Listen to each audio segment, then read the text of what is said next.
Good evening. Good evening. Good evening, ma'am. Good evening. Good evening, ma'am. Good evening. Good morning, ma'am. Good evening, ma'am. Good evening, ma'am.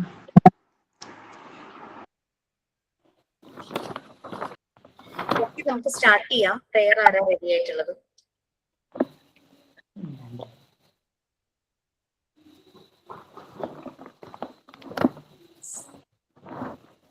ഞാൻ തന്നെ പറയുന്നു. ഐശ്വര്യ, നമുക്കൊന്ന് wait ചെയ്യാം. വേറെ ആർക്കെങ്കിലും പറയണമെന്നൊരു ചെറിയ ആഗ്രഹം ഉണ്ടെങ്കിലും. ഓക്കെ. മോർണിംഗും ഐശ്വര്യയുടെ അല്ല, മോർണിംഗ് അല്ലേ, ആഫ്റ്റർനൂണും ഐശ്വര്യയുടെ പ്രെയർ ഞാൻ പറയാം. Yes please. Dear God, thank you for today. Thank you for the chance to learn, grow, and try again. I'm grateful for my teachers, my friends, and all of the support I have. Even when things get hard, help me stay hopeful and keep going. Fill my heart with peace and my mind with focus. I am thankful for every step forward, big or small. Amen.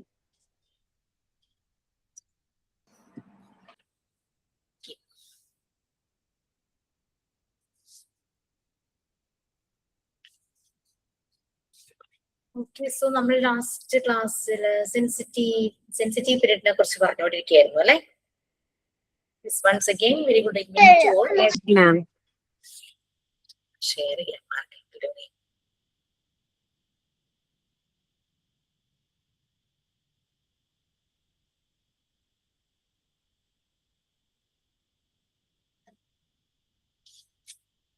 Okay, നമ്മൾ sensitivity to order, sensitivity learning through their 5 senses അത് പറഞ്ഞു അല്ലെ? പിന്നെ ഏതായിരുന്നു പറഞ്ഞത്? അത് രണ്ടുമാണോ പറഞ്ഞത്? Ma'am ഇനി പറയാനുള്ള sensitivity to small objects. Yes. Okay, ആർക്കെങ്കിലും അത് കഴിഞ്ഞതായിരുന്നു. സ്മോൾ ഒബ്ജക്ട്സ് കഴിഞ്ഞതാണ്. Okay, thank you. നെക്സ്റ്റ് അപ്പൊ sensitivity to coordination of movement, അതും പറഞ്ഞിരുന്നോ? ഇല്ല, പേജ് അങ്ങനെ ഇരിക്കും. Okay, so sensitivity to coordination of movement.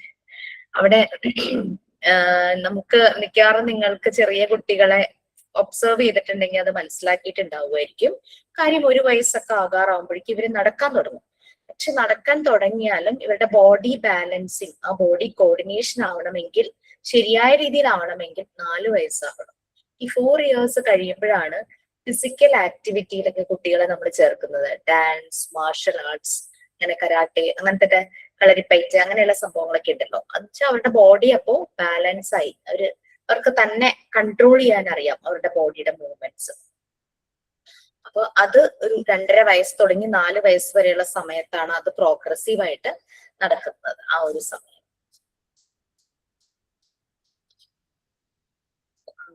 ഇത് ആരെങ്കിലും പറയുന്നില്ലല്ലോ, കണ്ടിന്യൂ ചെയ്യാലോ.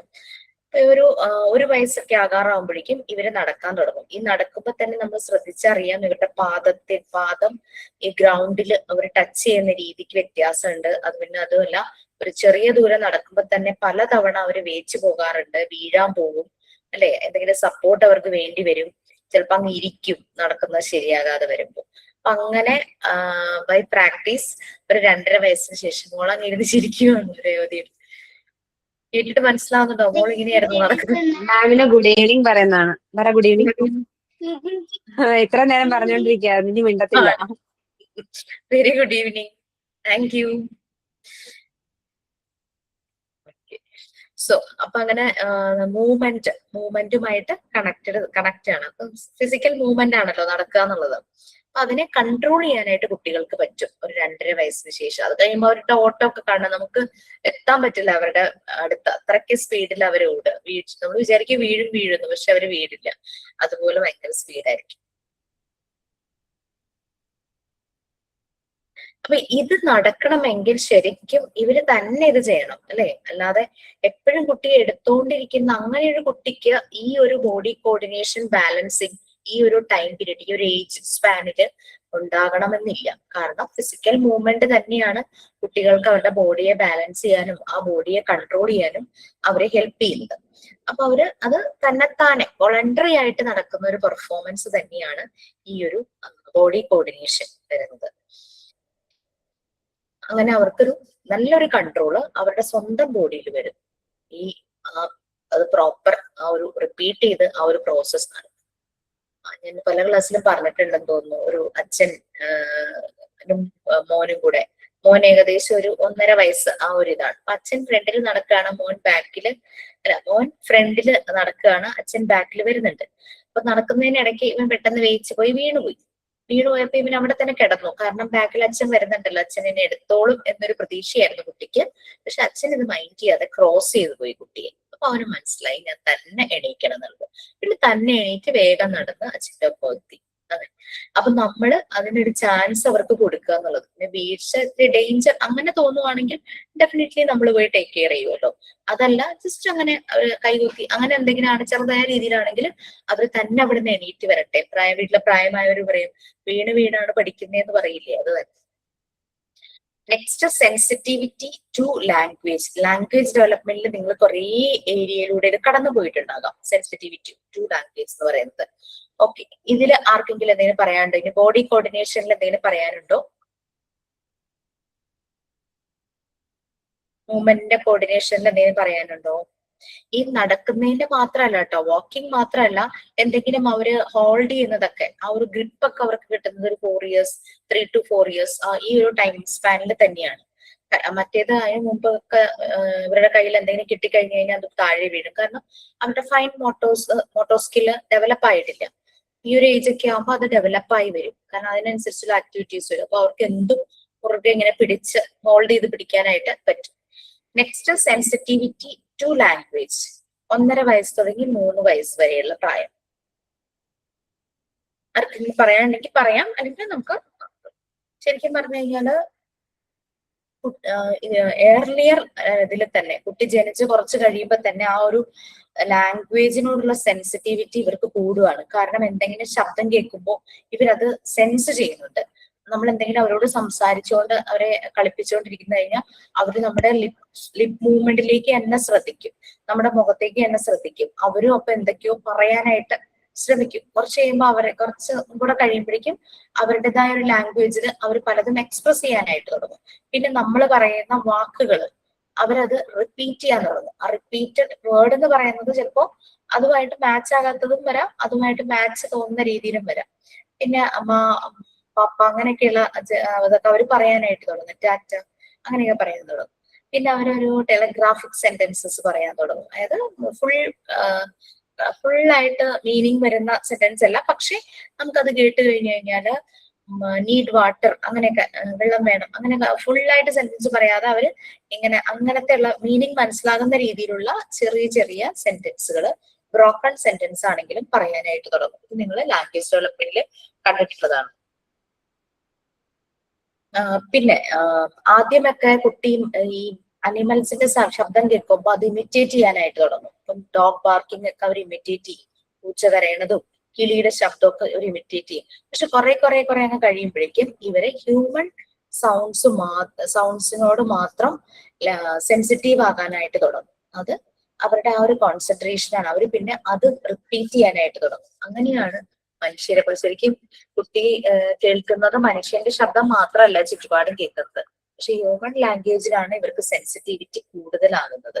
കാരണം അവര് ഇടപഴകുന്നത് കൂടുതലും മനുഷ്യരായിട്ടാണല്ലോ. അവരുടെ ലിപ് മൂവ്മെന്റ്സ്, അവരുടെ ശബ്ദം കുട്ടി വേർതിരിച്ചറിയാം. പലരുടെ ശബ്ദം, ചേട്ടന്റെ ശബ്ദം അല്ലെങ്കിൽ ചേച്ചിയുടെ ശബ്ദം, അച്ഛന്റെ ശബ്ദം, അമ്മയുടെ ശബ്ദം ഒക്കെ ഡിഫറെന്റ് ആയിട്ട് അതിന് അറിയാനായിട്ട് പറ്റും.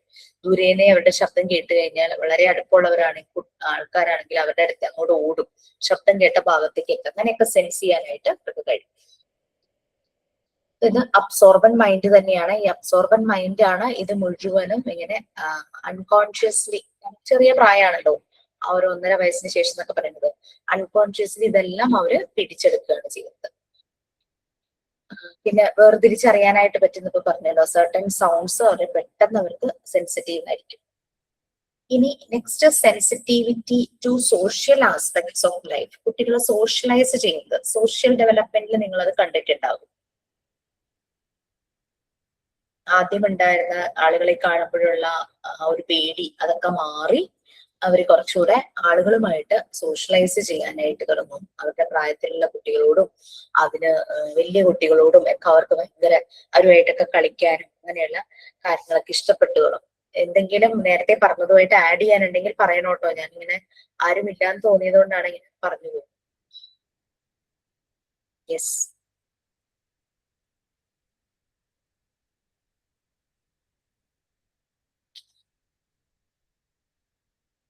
ഈ ഒരു സോഷ്യൽ ആസ്പെക്ട്സ് ഓഫ് ലൈഫ് എന്ന് പറഞ്ഞാൽ അവരുടെ പ്രായത്തിലുള്ള കുട്ടികളെ കാണുമ്പോഴേക്കും അവർക്ക് ഭയങ്കര ഇൻട്രസ്റ്റ് ആയിരിക്കും. അവരുടെ കൂടെ കളിക്കുകയും ചെയ്യും. അതുപോലെ തന്നെ ലോൺസം പ്ലേ, അതായത് സോളിറ്ററി ഒരു എൻജോയ് ചെയ്യും. തന്നെത്താനിരുന്ന് അങ്ങനെ സംസാരിച്ച് കളിക്കുന്നതൊക്കെ നമുക്ക് കാണാനായിട്ട് പറ്റും.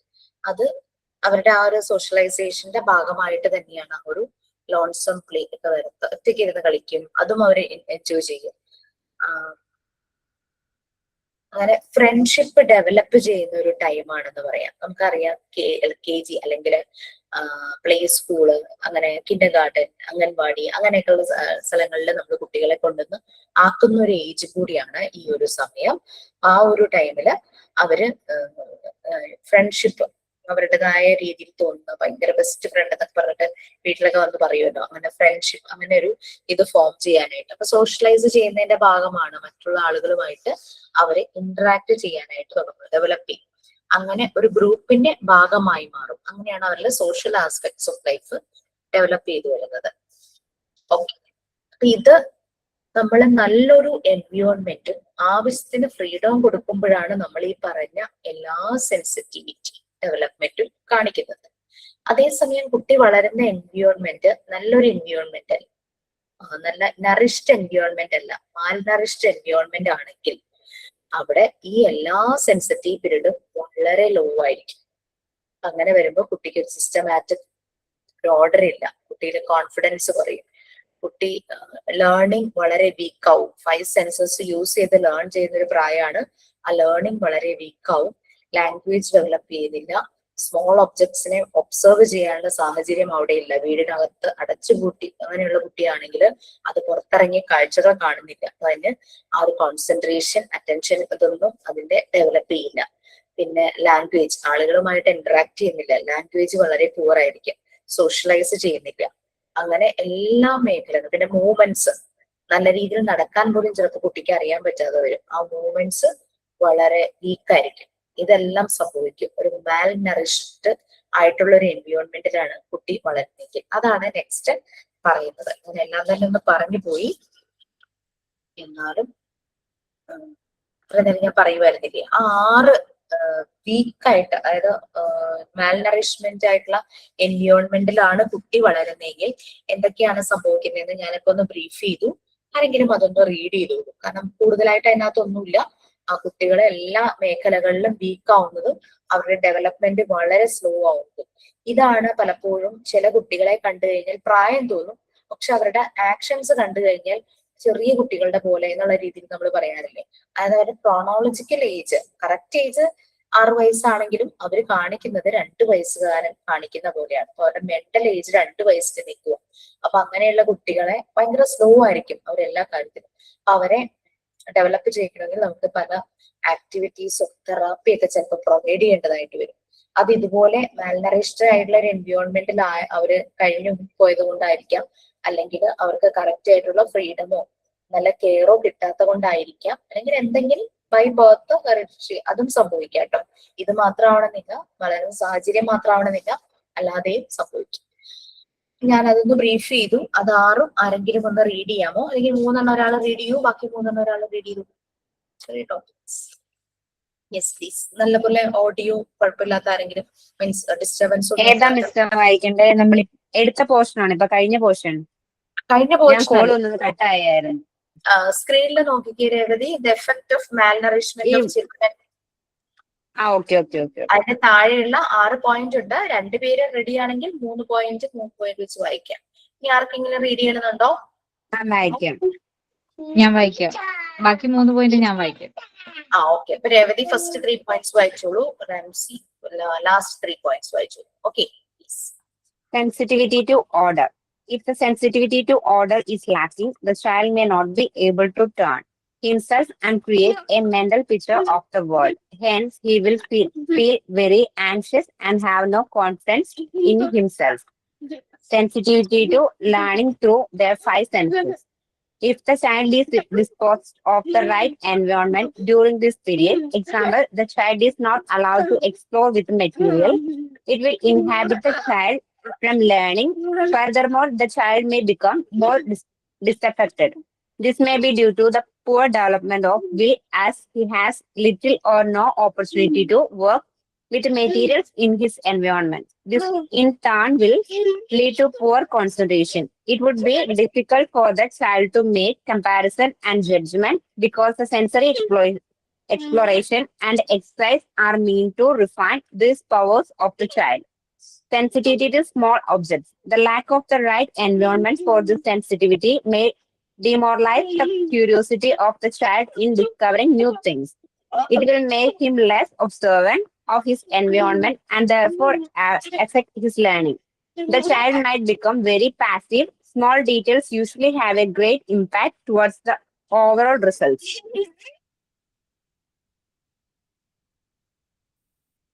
4th point, sensitivity to coordination of movements. Walking for miles and climbing up and down the staircase has the purpose of advancing his movements. Providing the right environment for this sensitivity is important because children are continuously developing their gross and fine motor skills. The need to develop balance and agility are important in his self-concept. 5th point, sensitivity to language. If a child is not exposed regularly to language during this period of time, his language will be irrevocably damaged. He will become less sensitive to the sounds of his language and will have a difficult time learning the structure of his language. Children will also become less confident and may develop low self-concept due to his inefficiency to express himself. 6th point, sensitivity to the social aspects of life. Depriving the right environment for this sensitivity, the child will feel lonely, hence wanting a lot of attention from the parents. As a result, the child will become very unfriendly and antisocial.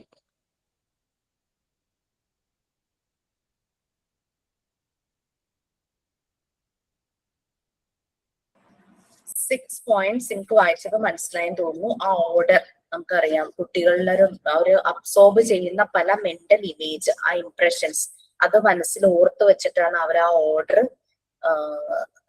അവരുടെ ഉള്ളിൽ ഒരു systematic order വരുന്നത്. അപ്പൊ അവരൊരു ചെടിയും പൂവും കണ്ടു എവിടെയെങ്കിലും, അത് ഇങ്ങനെ മനസ്സിൽ വെച്ചു. അതിലൊരു ബട്ടർഫ്ലൈ ഇരുന്ന് വന്ന് ആ പൂവിലിരിക്കുന്നു എന്ന് വിചാരിച്ചു. അപ്പൊ അവരുടെ ഓർഡർ അത് മനസ്സിലായ ഇമേജ് ഉണ്ട്. അവര് വന്ന് അത് വരയ്ക്കുമ്പോൾ കറക്റ്റ് അവർ ആ ചെടി റൂട്ട് താഴെ അങ്ങനെ മുകളിലേക്ക് വന്ന് മുകളിൽ ഇതിനകത്തൊരു പൂവ്, അതിലൊരു ബട്ടർഫ്ലൈ. അതേസമയം കറക്റ്റ് അവരത് ഒബ്സർവ് ചെയ്തിട്ടുണ്ടെങ്കിൽ അവർക്ക് ആ കറക്റ്റ് ആ മെന്റൽ ഇമേജ് വെച്ച് അവരത് ചിലപ്പോൾ വരയ്ക്കാൻ ശ്രമിക്കില്ലായിരിക്കും. ഞാനിതൊരു എക്സാമ്പിൾ ആയിട്ട് പറഞ്ഞാണ്. ചെറിയ കുട്ടികൾ അങ്ങനെ ഭയങ്കരമായിട്ട് വരയ്ക്കാനൊന്നും പോവില്ല, എന്നാലും ഒരു 3 years ഒക്കെ ആകുമ്പോഴേക്കും ഇവരുടെ ഒരു ഡ്രോയിങ് ടെൻഡൻസി തുടങ്ങുമല്ലോ. അപ്പൊ അങ്ങനെ മനസ്സിൽ അവരിങ്ങനെ പതിപ്പിച്ചു വെച്ചിരിക്കുന്ന ഇമേജ് ഒക്കെ ആയിരിക്കും അവർ ഇങ്ങനെ ബുക്കിലേക്കോ പേപ്പറിലേക്കോ ഒക്കെ വരയ്ക്കുന്നത്. അപ്പൊ അങ്ങനെ ആ ഒരു ഓർഡർ അവർക്ക് ചുറ്റുപാടും കാണാനൊക്കെ പറ്റുവാണെങ്കിലാണ് ഇവരുടെ ഉള്ളിൽ ഈ ഓർഡർ ഒക്കെ വരുള്ളൂ. ഇതൊന്നും അറിയാത്തൊരു കുട്ടി ഭയങ്കര ആൻസൈറ്റി, അവർക്ക് ഭയങ്കര ആൻഷ്യസ് ആയിരിക്കും, കോൺഫിഡൻസ് വളരെ കുറവായിരിക്കും. നമ്മള് പല സൈക്കോ അനാലിസ്റ്റുകളുടെ ഡെവലപ്മെന്റിന്റെ കാര്യങ്ങളെല്ലാം നമ്മൾ പറഞ്ഞപ്പോ കുട്ടികൾ ഓരോ പ്രായത്തിലും ഇങ്ങനെയാണ് എന്നവര് സിസ്റ്റമാറ്റിക് പറഞ്ഞിട്ടുണ്ടായിരുന്നല്ലോ. പക്ഷെ അതിന് റൈറ്റ് എൻവയോൺമെന്റിൽ അവര് നല്ല രീതിയിൽ സോഷ്യലൈസ് ചെയ്യുമ്പോൾ അല്ലെങ്കിൽ നല്ല രീതിയിൽ പ്രോപ്പർ ആയിട്ടുള്ള എൻകറേജ്മെന്റും സപ്പോർട്ടും പാരന്റ്സിന്റെയും ടീച്ചേഴ്സിന്റെ സൈഡിൽ നിന്ന് വന്നാലാണ് അത് നടക്കുന്നതൊക്കെ നമ്മൾ പറഞ്ഞു. ആദ്യത്തെ 3 വയസ്സ് വരെയും ഫാമിലിയാണ്, പാരന്റ്സ് ആണ് പ്രൈം ഫാക്ടേഴ്സ് എന്നുള്ളത്. അപ്പൊ ശരിയായ സപ്പോർട്ട് നടക്കാതിരിക്കുമ്പോൾ, നല്ലൊരു എൻവയോൺമെന്റ് അല്ലാതിരിക്കുമ്പോൾ കുട്ടിയുടെ വളർച്ച മുരടിക്കുന്ന ഒരു ചെടി നല്ലൊരു എൻവയോൺമെന്റിൽ അല്ലെങ്കിൽ അത് മുരടിച്ചു പോകുമെന്ന് പറയുന്ന പോലെ തന്നെ കുട്ടിയുടെ വളർച്ചയും മുരടിച്ചു പോകും. അപ്പൊ അതിന് കോൺഫിഡൻസ് കുറവായിരിക്കും. നമ്മൾ പറഞ്ഞ ടോയ്ലറ്റ് ട്രെയിനിങ് അതൊക്കെ ഇതിനൊരു എക്സാമ്പിൾ ആണ്. പ്രോപ്പർ ആയിട്ടുള്ള ഒരു ട്രെയിനിങ് കൊടുത്തില്ലെങ്കിൽ ആ കുട്ടിക്ക് അത് കൺഫ്യൂഷൻ ആകും, കുട്ടി അത് എന്താ ചെയ്യേണ്ടതെന്ന് അറിയാണ്ടാകും, കുട്ടി അഷെയിംഡ് ആകും, നാണക്കേട് പോലെ ഉണ്ടാകും, കോൺഫിഡൻസ് കുറയും, അങ്ങനെ പലരും കളിയാക്കും, അങ്ങനെയൊക്കെ കോൺഫിഡൻസ് കുറയും. സെക്കൻഡ് വൺ പറഞ്ഞത് 5 സെൻസസ് യൂസ് ചെയ്തിട്ട് ലേൺ ചെയ്യുക.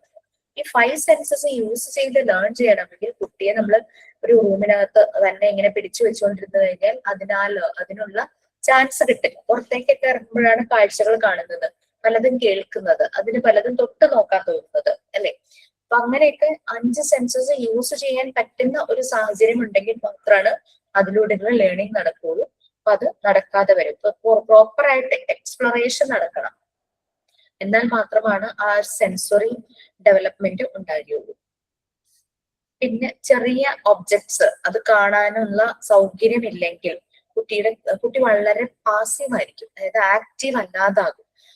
സ്മോൾ ഡീറ്റെയിൽസ് നല്ലൊരു ഇമ്പാക്ട് കുട്ടിയുടെ ഓവറോൾ ഡെവലപ്മെന്റിന് ഉണ്ടാക്കുന്നുണ്ട്.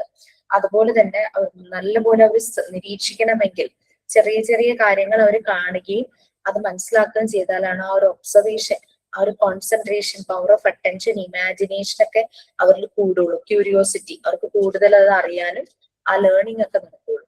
പിന്നെ മൂവ്മെന്റ്സിന്റെ കാര്യം, അവർക്ക് മൂവ് ചെയ്യാനുള്ള ഒരു സ്വാതന്ത്ര്യം ഇല്ലെങ്കിൽ അവരുടെ ഫൈൻ ഗ്രോസ് മോട്ടോർ സ്കിൽസ് ശരിയായ രീതിയിൽ ശരിയായ സമയത്ത് ഡെവലപ്പ് ചെയ്യില്ല.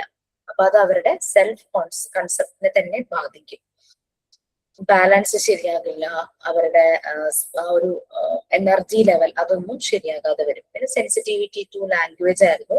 കുട്ടിയോട് നമ്മൾ സംസാരിക്കാതെയൊക്കെ ഇരിക്കുവാണെങ്കിൽ അതിലും ലാംഗ്വേജ് ഫോർമേഷൻ ഭയങ്കര ബുദ്ധിമുട്ടായിരിക്കും. ആ ഒരു സമയത്ത് നമ്മൾ ഇങ്ങനെ വർത്താനം പറഞ്ഞുകൊണ്ടേയിരിക്കണം എന്നാ പറയാം. അപ്പൊ അങ്ങനെ അവർ പെട്ടെന്ന് തന്നെ അവര് സൗണ്ടുമായിട്ട് സെൻസിറ്റീവ് ആകും.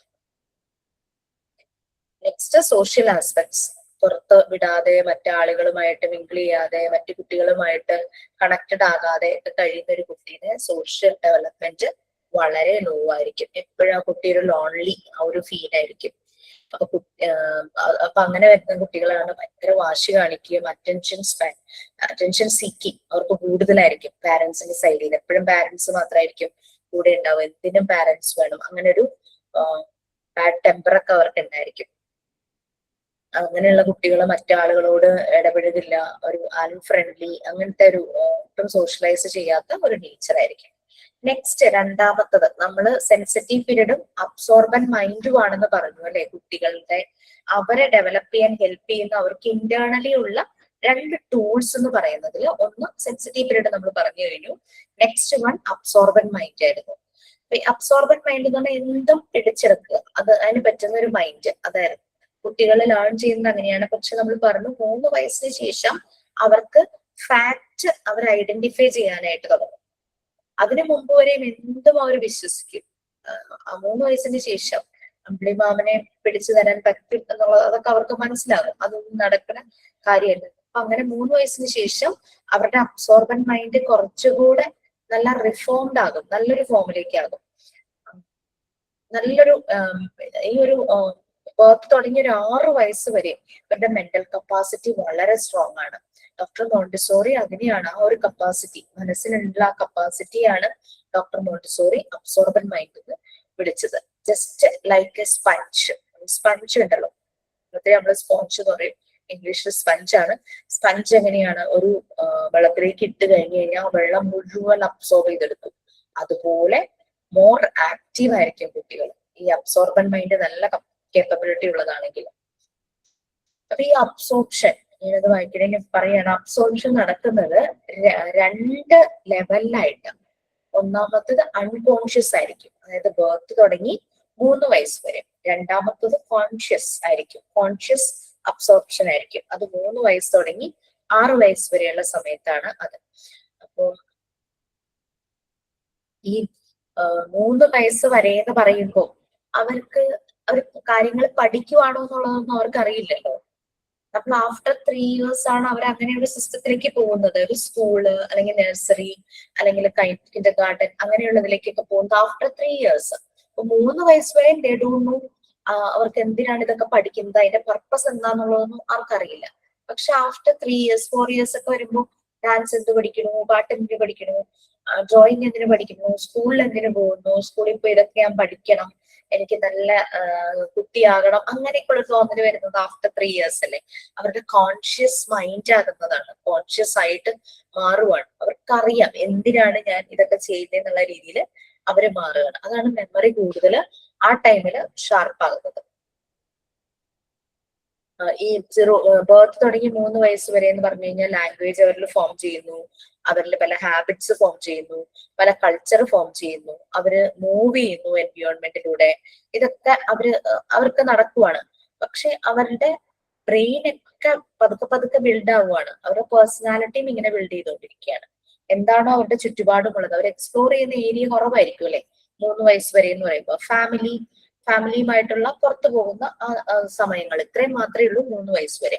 ബട്ട് ആഫ്റ്റർ 3 ഇയേഴ്സ് ആണ് അവരുടെ സോഷ്യലൈസ് ചെയ്യുന്നത്, എക്സ്പാൻഡ് ചെയ്തു പോകുന്നത്. അവർ സ്കൂളിലേക്ക് പോകുന്നു, പുതിയ പുതിയ ഗ്രൂപ്പുകളിലേക്ക് ആകുന്നു, പുതിയ പുതിയ ഫ്രണ്ട്സ് ഉണ്ടാകുന്നു, നല്ലൊരു ഫ്രണ്ട്ഷിപ്പിൽ വരുന്നു, ടീച്ചർമാരുമായിട്ട് ഭയങ്കര ഒരു കണക്ഷൻ ഉണ്ടാക്കുന്നു, പലരെയും റോൾ മോഡൽ ആക്കുന്നു. അപ്പൊ ഇവരുടെ mind conscious മൈൻഡായി.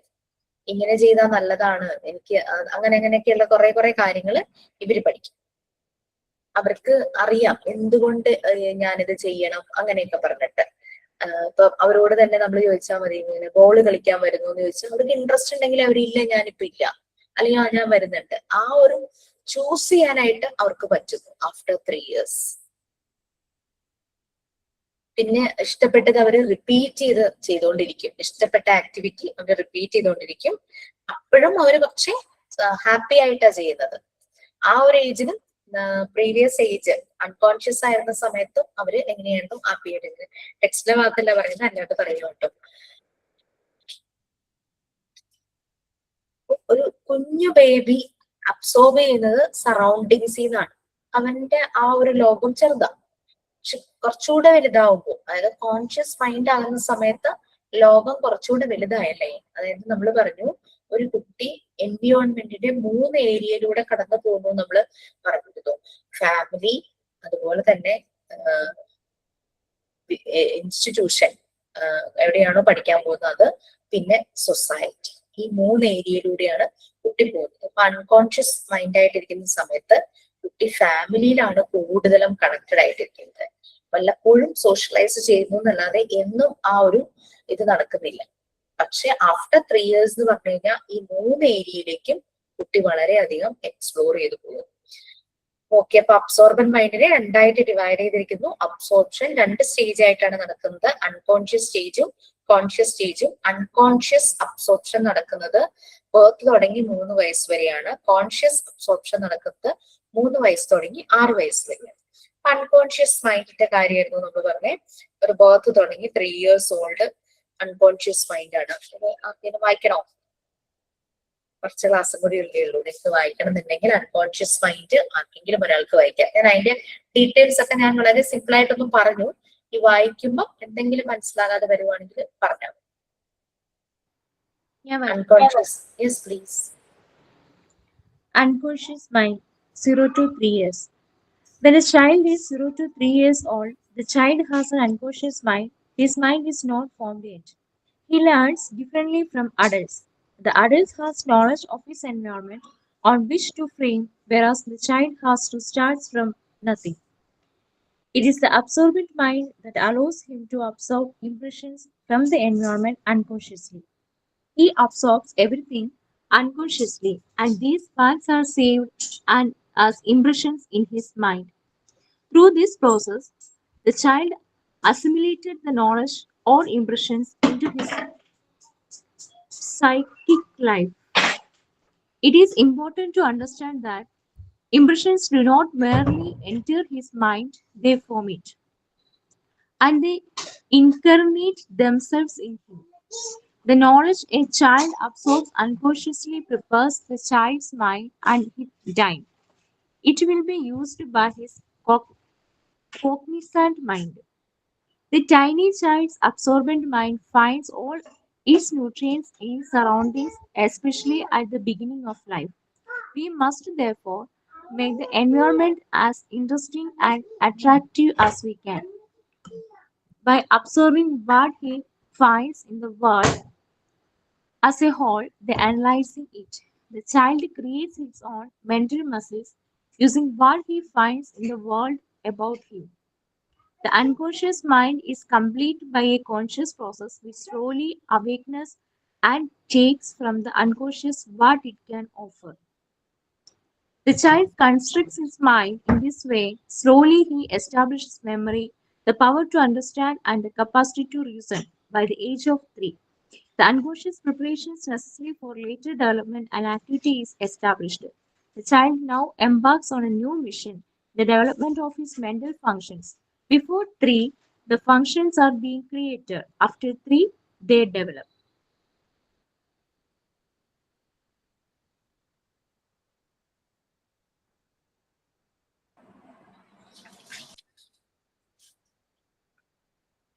Okay, so unconscious മൈൻഡിനെ കുറിച്ച് ജെറിൻ വായിച്ചു, നിങ്ങൾക്കൊക്കെ മനസ്സിലായെന്ന് വിചാരിക്കണം. 0 to 3 years ആണ് ഈ സമയത്ത് അബ്സോർപ്ഷൻ അൺകോൺഷ്യസ് ആയിട്ടായിരിക്കും.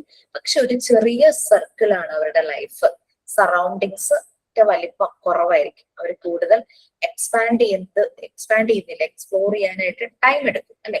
എന്നുവെച്ചാൽ വീട് വിട്ട് കൂടുതൽ പുറത്തേക്ക് പോകുന്നത് ചുരുക്കം ആ ഒരു ഏജ് ആണത്.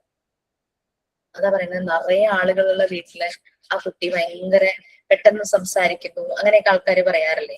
അതിന്റെ എല്ലാ കാര്യങ്ങളും എല്ലാം പെട്ടെന്നായിരിക്കും.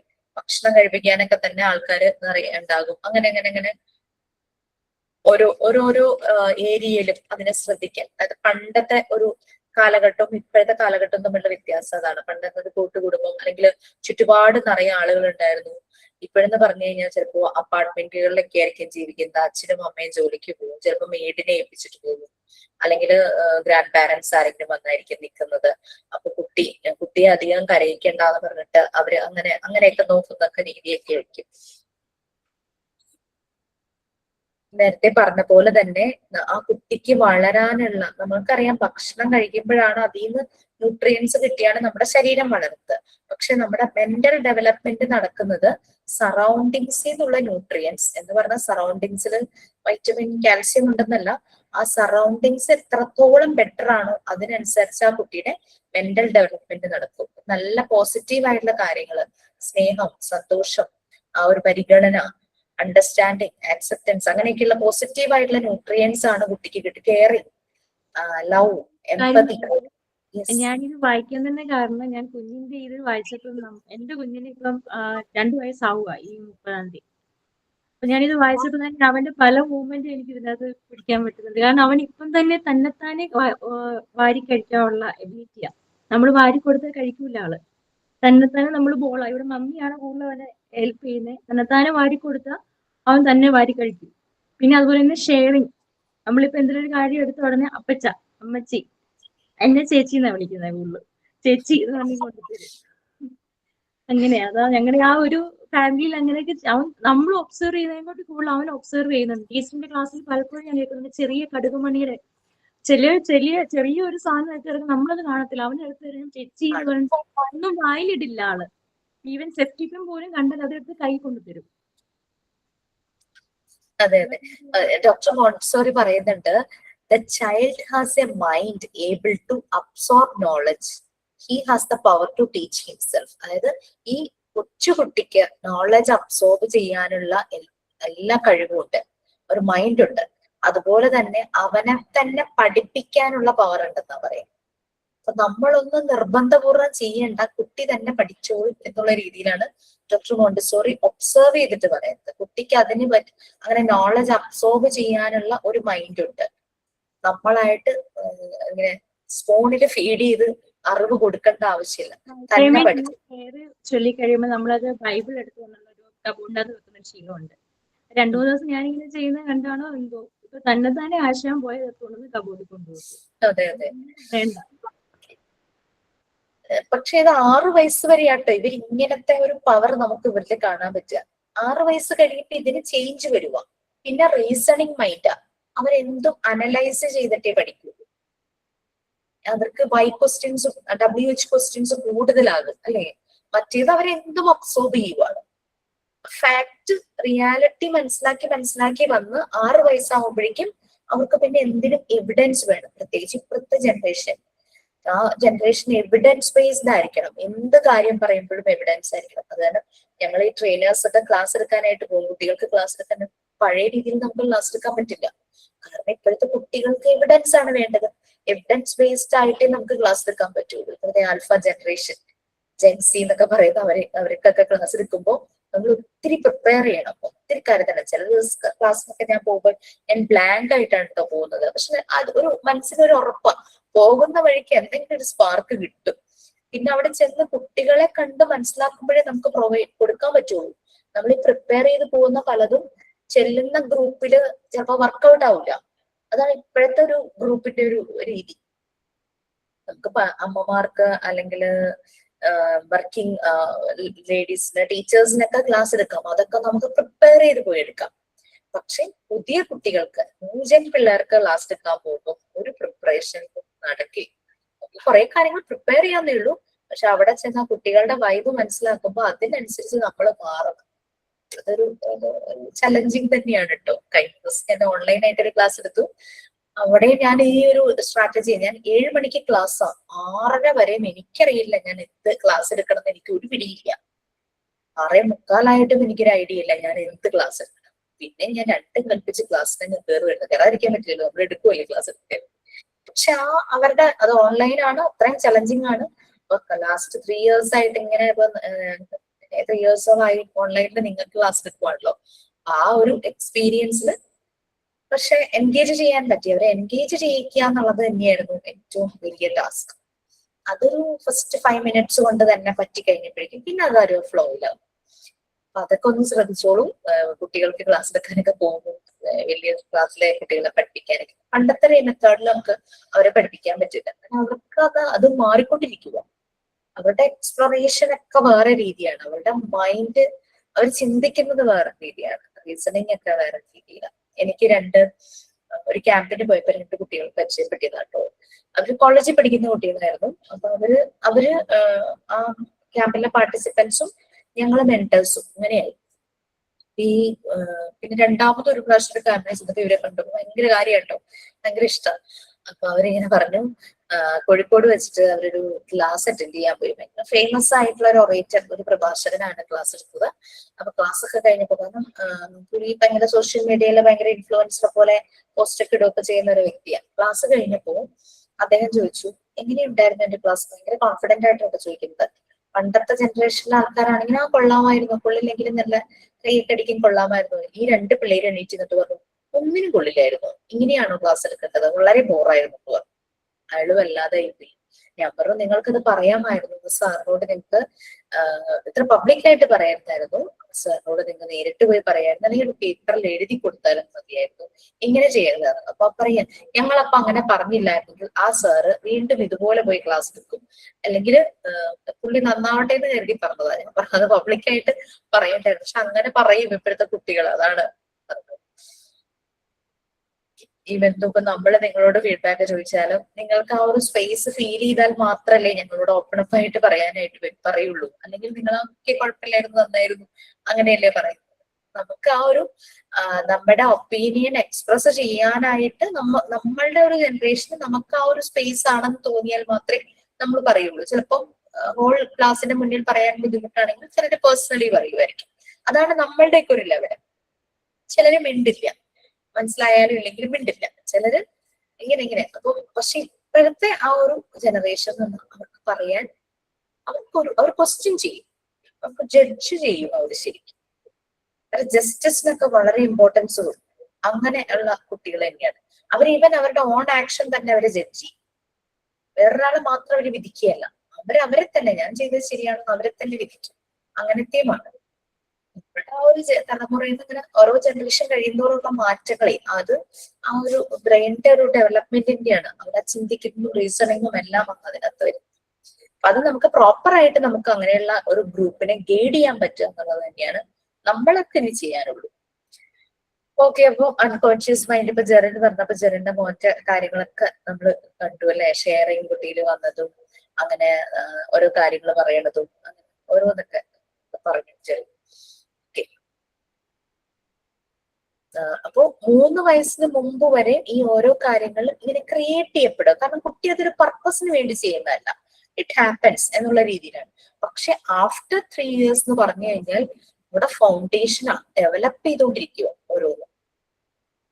ചില കുഞ്ഞുങ്ങളെ നമ്മൾ പറയില്ലേ 3 വയസ്സ് ചെറുപ്പത്തിൽ നല്ല സ്മാർട്ട് ആയിരുന്നല്ലോ, ഇപ്പൊ എന്ത് പറ്റി, ഒരു 4 years ഒക്കെ ഇപ്പൊ എന്ത് പറ്റി, ആള് മിണ്ടുന്നേ ഇല്ലല്ലോ, മോടി പോലെയാണല്ലോ, ഒരു ഭാഗത്ത് ഇങ്ങനെ ഒതുങ്ങിയിരിക്കുവാണല്ലോ, പിന്നീട് എന്തൊരു സ്മാർട്ടായിരുന്നു എന്നൊക്കെ പറയില്ലേ. അതിന് കാരണം ആ കുട്ടി വളർന്നു വന്ന സറൗണ്ടിങ്സിൽ എന്തെങ്കിലും ആയിരിക്കാം. ശരിക്കും ആഫ്റ്റർ 3 years പ്രോഗ്രസീവ് ആയിട്ടുള്ള ഡെവലപ്മെന്റ് ആണ് നടക്കേണ്ടത്. ആഫ്റ്റർ 3 yearsലെ കാര്യം നമുക്ക് നോക്കാം. 3 to 6 years കോൺഷ്യസ് മൈൻഡ്, അതാരെങ്കിലും വായിക്കാമോ?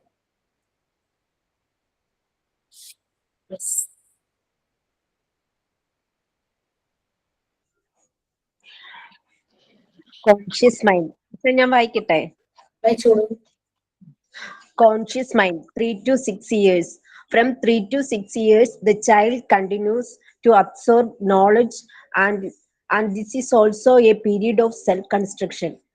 However, the child is now conscious. He has a memory and has advanced able. Now he takes in consciously using his hand. It is by means of work that he becomes conscious and develops himself by means of his hand. He learns writing, reading, fundamental ideas, numbers, and many other things automatically and without fatigue. So, we have to understand that the first period in human development, in which character is formed, is the most important time. At no other age has the child greater need of an intelligent help, and any barrier that impedes his creative work will lessen to chance he has of achieving perfection. He has a type of mind that goes after the concrete. He has to great power of imagination. The children should be allowed to work at their own pace, completing the cycle of activity so necessary to their growth and development.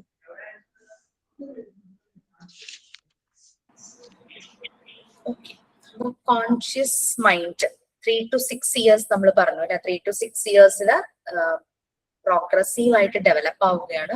കുറെ കൂടെ അവര് questions ചോദിക്കും, WH questions ചോദിക്കും, പിന്നെ അവര് പലതും repeat ആയിട്ട് അവർ ചെയ്യും. പക്ഷെ സന്തോഷത്തോടു കൂടി തന്നെയാണ് അവരെല്ലാം ലേൺ ചെയ്യുന്നത്. ഇതുകൊണ്ടാണ് ഡോക്ടർ മോണ്ടിസോറി പറയുന്നത് ഈ ഒരു സമയത്ത് അവർക്ക് നല്ലൊരു എൻവിയോൺമെന്റ് പ്രൊവൈഡ് ചെയ്യണം, നല്ലൊരു പ്രിപ്പയർഡ് എൻവിയോൺമെന്റ്. അതിന്റെ ഇമ്പോർട്ടൻസ് നല്ല കാം, റെസ്പെക്ട്ഫുൾ, ലവിങ്, നറിഷിംഗ് ആയിട്ടുള്ള ഒരു പ്രിപ്പയർഡ് എൻവിയോൺമെന്റ് ആണ് ഈ ഒരു ഏജിൽ കുട്ടികൾക്ക് കൊടുക്കേണ്ടത്. കാരണം ഡെവലപ്മെന്റ് നല്ല പ്രോഗ്രസീവ് ആകുന്ന സമയമാണ്, നല്ല ബേസ് ഉണ്ടാകുന്ന സമയം. ഈ ഒരു പ്രായത്തിൽ കുട്ടികളെ നമ്മൾ നല്ലപോലെ ശ്രദ്ധിച്ചു കഴിഞ്ഞു കഴിഞ്ഞാല് നമ്മൾ വീട്ടിലും അവർക്ക് വേണ്ടിയിട്ട് ഇതുപോലൊരു പ്രാക്ടിക്കൽ ലൈഫ് സ്കിൽസ് ചെയ്യാൻ പറ്റുന്ന ഒരു ഏരിയ ക്രിയേറ്റ് ചെയ്യുവാണെങ്കിൽ നന്നായിരിക്കും. കാരണം അത്രയും അവര് ആക്റ്റീവ് ആയിരിക്കും. അതേസമയം ഈ ഒരു പ്രായത്തിൽ അവര് മൊബൈൽ അഡിക്ഷനോ മൊബൈൽ യൂസ് ചെയ്യാൻ തുടങ്ങി കഴിഞ്ഞു കഴിഞ്ഞാൽ അവരുടെ ബ്രെയിനിന്റെ കണ്ടീഷൻ തന്നെ മാറിപ്പോകും, ഡീവിയേറ്റഡ് ആകും. ഭയങ്കര പാടാ പിന്നെ അതിൽ നിന്ന് കൊണ്ടുവരാനായിട്ട്. അപ്പൊ ദയവ് ചെയ്ത് ചെറിയ കുട്ടികളിലേക്ക് നമ്മൾ മൊബൈല് കൊടുക്കാതിരിക്കുക. കാരണം അവരെ നമ്മൾ കാണിച്ചു കൊടുക്കുമ്പോഴേ അവര് ആ ലോകം അറിയുന്നുള്ളൂ. അവര് ചെറിയ കുട്ടികളല്ലേ. നമ്മളിത് കാണിച്ചു കൊടുക്കുക, അല്ലെങ്കിൽ നമ്മൾ കൂടുതൽ ടൈം ഇതിനേക്കാളും കൂടുതൽ ടൈം അതിൽ സ്പെൻഡ് ചെയ്യുമ്പോൾ കുട്ടിയും അത് ഫോളോ ചെയ്യാനായിട്ട് തുടങ്ങും.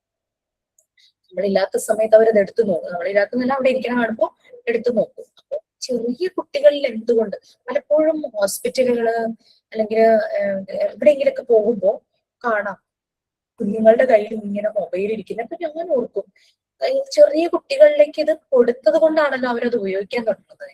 ഈ 3 to 6 ഇയേഴ്സിൽ അവരെ ലൈഫ് സ്കിൽസ് പഠിപ്പിക്കുക, നല്ല പോലെ ലൈഫ് സ്കിൽസ് പഠിപ്പിക്കുക. മേ ബി അച്ഛനും അമ്മയൊക്കെ ജോലിക്ക് പോകുന്നതിനായിരിക്കും കുട്ടി കരയാതിരിക്കാൻ, വീട്ടിൽ വന്നു കഴിഞ്ഞാൽ ജോലി ഉണ്ടാവും, കരയാതിരിക്കാൻ ഇത് കയ്യിലേക്ക് കൊടുത്ത് എന്താ കാർട്ടൂൺ എന്താണോ എന്താന്ന് വെച്ചാൽ അത് കാണിക്കാനായിട്ട് അത് കൊടുക്കും. അതാണ് ഈ പറ്റുന്ന ഒരു പ്രശ്നം. ഈ ഒരു സമയത്ത് അവര് നല്ല പോലെ അവരുടെ ഡെവലപ്മെന്റ് നടക്കുന്ന സമയമാണ്. എല്ലാം അവർ അബ്സോർബ് ചെയ്യുവാണ്. ഗുഡ് മാനേഴ്സ്, ബാഡ് ഹാബിറ്റ്സും അവർ ഇൻഫ്ലുവൻസ് ചെയ്യുന്നുണ്ട്. മൾട്ടിപ്പിൾ ലാംഗ്വേജസ് ആഫ്റ്റർ 3 years സ്കൂളിലൊക്കെ ചെല്ലുമ്പോഴേക്കും അല്ലേ ഹിന്ദിയും മലയാളവും ഇംഗ്ലീഷും ഒക്കെ കൂടെ പഠിക്കുമ്പോൾ മൾട്ടിപ്പിൾ ലാംഗ്വേജ് പഠിക്കാന്നുള്ള അതൊരു സ്കില്ല് തന്നെയാണ്. അപ്പൊ അതും ഒക്കെ കിട്ടും. പിന്നെ സോഷ്യലൈസ് ചെയ്യുന്നത് എല്ലാം നടക്കും. അപ്പൊ ബാഡ് ഹാബിറ്റ്സും ഒരു ഇൻഫ്ലുവൻസ് ചെയ്യുന്ന ഒരു ടൈം കൂടിയാണ്. അപ്പൊ നമ്മളത് നല്ല രീതിയിൽ ടേക്ക് കെയർ ചെയ്യണം ഈ ഒരു ടൈമില്. അതുകൊണ്ടാണ് ഡോക്ടർ മോണ്ടിസോറി സ്ട്രെസ് ചെയ്ത് പറയുന്നത് നല്ലൊരു എൻവയോൺമെന്റ് ഇവർക്ക് പ്രൊവൈഡ് ചെയ്യണം. അതാണ് 3 to 6 ഇയേഴ്സിലെ കുട്ടികൾക്ക് വേണ്ടിയിട്ട് അവരെ കസാഡി വാമ്പിങ് ഡിസൈൻ ചെയ്തത്. ഓക്കെ, അപ്പൊ ഇവിടെ ടീച്ചറുടെ റോള്, ഫെസിലിറ്റേറ്ററുടെ റോൾ എന്ന് പറഞ്ഞു കഴിഞ്ഞാൽ ആ നല്ല എൻവയോൺമെന്റ് പ്രിപ്പയർ ചെയ്യുക, അവർക്ക് വേണ്ടിയിട്ട് കൊടുക്കുക, എന്നിട്ട് പതുക്കെ അവരുടെ വഴിയിൽ നിന്ന് മാറി നിൽക്കുക. അല്ലാണ്ട് ലെക്ചർ ക്ലാസ് എടുത്തുകൊണ്ട് ഇരിക്കുക എന്നുള്ളതല്ല ടീച്ചറുടെ റോൾ. അപ്പൊ ഈ ഒരു പീരീഡ്, ഈ 3 to 6 years only happens once എന്നാണ് ഡോക്ടർ മോണ്ടിസോറി പറയുന്നത്. ഈ ഒരു സമയത്തെ പ്രോഗ്രസീവ് ഡെവലപ്മെന്റ് ആ ഒരു പീരീഡിലേ ഉള്ളൂ. പിന്നീട് കുട്ടിയെ നന്നാക്കാം എന്ന് കതിരിൽ പോയി വളം വെച്ചിട്ട് കാര്യമില്ലെന്ന് പറയില്ലേ. പ്രായമായതിനു ശേഷം കുട്ടിയെ പുതിയ ശീലങ്ങള്, ഗുഡ് ഹാബിറ്റ്സ് ഒക്കെ പഠിപ്പിക്കാൻ നമുക്ക് പറ്റുമോ? ചൊട്ടയിലെ ശീലം ചുടല വരെയെന്ന് നമ്മുടെ കാർന്നോമാരും പറഞ്ഞു വെച്ചിട്ടുണ്ട്. 3 to 6 ഇയേഴ്സ് ആണ് ഇവരിലേക്ക് നമുക്ക് ഇതെല്ലാം പ്രൊവൈഡ് ചെയ്യാൻ കൊടുക്കാനായിട്ട് പറ്റും. അതൊരു ശരിക്കും പറഞ്ഞു കഴിഞ്ഞാൽ അപ്പൊ 0 to 3 അൺകോൺഷ്യസ് മൈൻഡ് ആണെങ്കിലും അവിടെയും കുട്ടി കാര്യങ്ങളെല്ലാം പഠിക്കുന്നു, ക്രിയേറ്റ് ചെയ്യുന്നു. ആ ഒരു ക്രിയേഷൻ നടക്കുന്നുണ്ട്. 3 to 6 ഇയേഴ്സ് ആകുമ്പോൾ ഡെവലപ്മെന്റ് ആണ് നടക്കുന്നത്, പ്രോഗ്രസീവ് ആയിട്ടുള്ള ഡെവലപ്മെന്റ് ആണ്. അപ്പൊ ശരിക്കും 0 to 6 എന്ന് പറഞ്ഞാൽ ഒരു ഗോൾഡൻ വിൻഡോ ആണ് കുട്ടികൾക്ക്. കുട്ടികൾ നല്ല പോലെ പലതും ലേൺ ചെയ്ത് ജീവിക്കുന്ന ഒരു ഗോൾഡൻ വിൻഡോ ആണ് 0 to 6 എന്നുള്ള ആ ഏജ് സ്പാൻ. അങ്ങനെ ആ ഒരു ടൈമില് ട്രഡീഷണൽ വേയിൽ അവയെ നിർബന്ധിച്ച് ഒന്നും പഠിപ്പിക്കരുത്.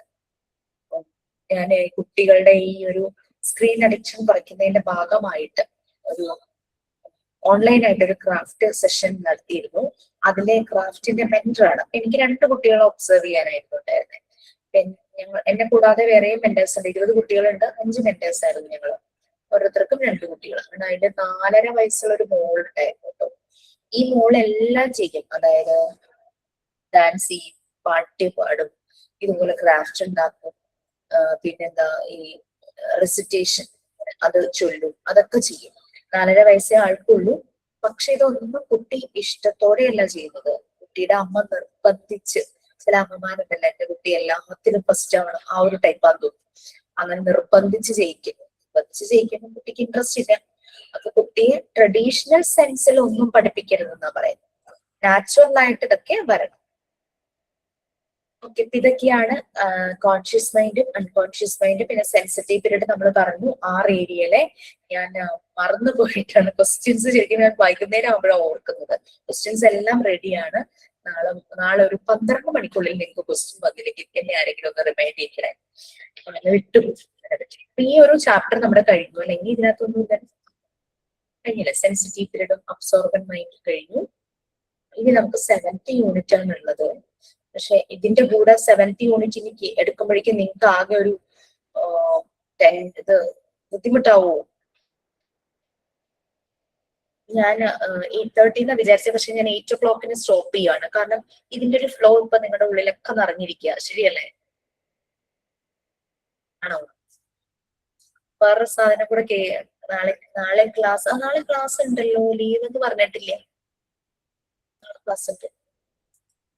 അപ്പോ നമുക്ക് വെള്ളിയാഴ്ച ആയിരിക്കും നമ്മുടെ ലാസ്റ്റ് ക്ലാസ് വരുന്നത്. അതില് വ്യാഴാഴ്ചയും കൂടെ ഞാൻ ഇതുപോലൊരു സെഷൻ വെച്ചിട്ടുണ്ട്. കാരണം പ്രിപ്പയർഡ് എൻവയോൺമെന്റ് ആണ് ഞാൻ വെച്ചിരിക്കുന്ന സെഷൻ. ജസ്റ്റ് 2-3 കാര്യങ്ങളൊക്കെ ഒന്ന് പറയാനായിരുന്നു. പിന്നെ മെയിൻ എക്സാമിന് മുമ്പ് ഞാനൊരു റിഫ്രഷ്മെന്റ് സെഷൻ വെക്കും. ഇതുപോലെ കമ്പൈൻഡ് അല്ല, 18-നും 19-നും മാത്രമേ ഉള്ളൂ. കാരണം നിങ്ങളുടെ എക്സാമാണ് നടക്കുന്നത്. 20യുടെ മെയിൻ എക്സാം വരുമ്പോൾ അതുപോലെ തന്നെ ഒരു റിവിഷൻ പോലെ ഒരു സെഷൻ വെക്കും കേട്ടോ. മിസ്സേ ഞങ്ങൾക്ക് എന്നത്തെ സെക്കൻഡ് ടൈമിന്റെ എക്സാം വരും? സെക്കൻഡ് ടൈം 20 ആണോ സ്വപ്ന? അതെ അതെ, MT20. സ്വപ്ന നിങ്ങളുടെ പോർഷൻസ് എവിടെ വരെയെന്ന് പറയാമോ? ഇപ്പൊ എന്റെ പോർഷൻസ് കഴിയുവാണ് ഫ്രൈഡേ. ബാക്കിയൊക്കെ എന്താ അവസ്ഥ? പാർട്ട് 4 ഒക്കെ കഴിഞ്ഞോ? കഴിഞ്ഞിട്ടില്ല. നിങ്ങൾക്ക് എന്തായാലും സെപ്റ്റംബർ 3rd week ഒക്കെ ആവുമായിരിക്കും. ടൈം ടേബിൾ ഞാൻ കണ്ടിട്ടില്ല. ആ ഒരു സമയത്തായിരിക്കാം. സെപ്റ്റംബർ 13 3rd weekനോ ആ ഒരു മിഡോ ആ ഒരു ടൈമിലായിരിക്കാം സെക്കൻഡ് ടൈമിന്റെ. അത് കഴിഞ്ഞ് ഞങ്ങൾക്ക് മിസ്, അത് കഴിഞ്ഞ് ഞങ്ങൾക്ക് ഫൈനൽ എക്സാം എപ്പോഴാ? Final main exam term 2 examination കഴിഞ്ഞ് ഒരാഴ്ചയോ ഒക്കെ സ്റ്റഡി ലീവ് തന്നിട്ട് ഫൈനൽ എക്സാം ഉണ്ടാവും. ഇപ്പൊ 18-19കാർക്ക് അടുത്ത മൺഡേ ആണ് ടേം 2 എക്സാമിനേഷൻ. അത് കഴിഞ്ഞ് നിങ്ങളുടെ മെയിൻ എക്സാം എന്താ തുടങ്ങുന്നത്? 19th batch 31st മാം. 18നും 19നും ഒരുമിച്ചല്ലേ? 31st കണ്ടോ? അപ്പൊ അത്രയും ദിവസം ഇവർക്ക് അവധിയാണ്. 13 ദിവസത്തോളം അവധി സ്റ്റഡി ലീവാണ്. അതുപോലെ നിങ്ങൾക്ക് 10 to 15 ഡേയ്സ് ഒരു സ്റ്റഡി ലീവ് പോലെ വരും ടേം 2 ആയിട്ട്. സെപ്റ്റംബറിലായിരിക്കും എന്നാണ് എന്റെ ഒരു ഊഹം. അപ്പൊ മാം ഈ 31st മുമ്പ് ഞങ്ങൾക്ക് റിഫ്രഷ്മെന്റ് ക്ലാസ് വെക്കുന്നതാണോ? 31st മുമ്പ് ഇതുപോലൊരു ഈവനിങ് വയ്ക്കാം എന്നാണ് ഞാൻ വിചാരിക്കുന്നത്. ഓണം കഴിഞ്ഞിട്ട് മതിയോ? അത് ഓണത്തിന് മുമ്പ് വേണോ? മാം ഓണം കഴിഞ്ഞിട്ട് എങ്ങനെയാണെങ്കിലും ഓക്കെ മാം. വെച്ചാൽ ഓണം കഴിഞ്ഞാൽ ഗ്യാപ്പ് ഇല്ലല്ലോ മാം എക്സാമിന്. ചോദിച്ചേ. അതോ ഞാൻ ഓണത്തിന് മുമ്പ് തന്നു കഴിഞ്ഞാൽ നിങ്ങൾക്ക് ഓണത്തിന്റെ വെക്കേഷന് സമാധാനമായിട്ട് എന്തെങ്കിലുമൊക്കെ നോക്കണോ? അതോ ഓണം കഴിഞ്ഞിട്ട് മതിയോ? അങ്ങനെ ചിലര് റിവിഷൻ കഴിഞ്ഞിട്ട് പഠിക്കാനിരിക്കുന്നവരുണ്ടാവും. അതുകൊണ്ട് ചോദിച്ചതാ. റിവിഷൻ കഴിഞ്ഞിട്ട് പഠിക്കായിരുന്നു മാം, അതായിരുന്നു നല്ലത്. അപ്പൊ നമുക്ക് ഓണത്തിന് മുമ്പ് ആ റിവിഷൻ തന്നാൽ അതല്ലേ നല്ലത്? അതെ മാം. അപ്പൊ നിങ്ങക്ക് ഓണത്തിന്റെ തിരക്കുകളൊക്കെ ഒന്ന് കുറയുമ്പോ ദിവസം കുറേശ്ശൊക്കെ ഒന്ന് നോക്കാനായിട്ട് പറ്റും. അല്ലെങ്കിൽ ചിലപ്പോൾ ചിലത് യാത്രകളിലൊക്കെ ആയിരിക്കും. കുട്ടികൾക്ക് അവധിയൊക്കെ ആയതുകൊണ്ട് എവിടെയെങ്കിലൊക്കെ ട്രിപ്പ് പോവാനോ അങ്ങനത്തെ ഒക്കെ കാര്യങ്ങളൊക്കെ ഉണ്ടാവില്ലേ? ഓണത്തിന് മുമ്പ് ഒരു ദിവസം നമുക്ക് പ്ലാൻ ചെയ്യാം. ഇതുപോലെ ഈവനിങ് സെഷൻ ആയിരിക്കും. 7 o'clock തുടങ്ങാം. കാരണം നമുക്ക് ഇത് ഇത്ര നേരം വേണ്ടി വരും അങ്ങനത്തെ ഒന്നും അറിയില്ലല്ലോ. പിന്നെ ഒരു ടെൻഷനും വേണ്ട എക്സാം എഴുതാൻ. ടെൻഷൻ പിടിച്ചു കഴിഞ്ഞു കഴിഞ്ഞാൽ നമുക്ക് മര്യാദയ്ക്ക് പോയി അത് അറ്റൻഡ് ചെയ്യാൻ പറ്റില്ല. ആകെ ഒരു 10 to 15 minutes കൊണ്ട് വളരെ കൂളായിട്ട് നമുക്ക് എക്സാം അറ്റൻഡ് ചെയ്യാം. അപ്പൊ നിങ്ങൾ ശ്രദ്ധിക്കേണ്ടത്, ഇപ്പൊ ടേം എക്സാമിനേഷൻ ചെയ്തപ്പോൾ അതിന്റെ ഒരു മോഡലൊക്കെ മനസ്സിലായല്ലോ. സ്ക്രോൾ ചെയ്യുമ്പോൾ ശ്രദ്ധിക്കുക. പിന്നെ നെറ്റ്വർക്ക് അത് ഒന്ന് കറക്റ്റ് ചെയ്യുക. വീഡിയോ ഓണാക്കാൻ ബുദ്ധിമുട്ടുണ്ടെങ്കിൽ ഒന്ന് ഇൻഫോം ചെയ്താൽ മതി. അത് ഞാൻ വീഡിയോ ഓൺ ആക്കിയില്ലല്ലോ, കുഴപ്പമുണ്ടോ എന്നൊന്നും ടെൻഷൻ ആവണ്ട.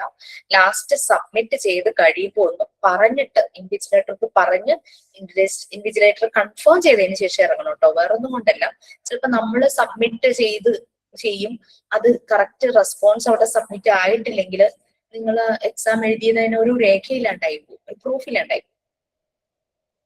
അപ്പൊ അതൊന്ന് പറയണം കേട്ടോ. ഞങ്ങളുടെ ഗ്രാജുവേഷൻ എപ്പോഴത്തേനായിരിക്കും? നിങ്ങള് ശരിക്കും ഒക്ടോബറിലല്ലേ നിങ്ങൾ ജോയിൻ ആയത്? അത് ഡിസംബറിലായിരുന്നു? ഡിസംബർ മാം. നവംബർ ബാച്ച് ആണ്. MT20 നവംബർ ബാച്ച് ആണ്. നവംബർ ലാസ്റ്റ് വീക്ക് അല്ലായിരുന്നോ? അങ്ങനെയാണ് ജോയിൻ ചെയ്തത്. നവംബർ 15 എങ്ങാണ്ടായിരുന്നു. പക്ഷെ നമുക്ക് ആ സമയത്ത് ക്ലാസ് ഇല്ലായിരുന്നു. നവംബർ സമയത്തായിരിക്കാം നിങ്ങളുടെ ഗ്രാജുവേഷൻ സെറമണി. ഇപ്പൊ 18-19 സെപ്റ്റംബർ ലാസ്റ്റോ ഒക്ടോബറിലായിരിക്കാം ഇവരുടെ ഗ്രാജുവേഷൻ സെറമണി.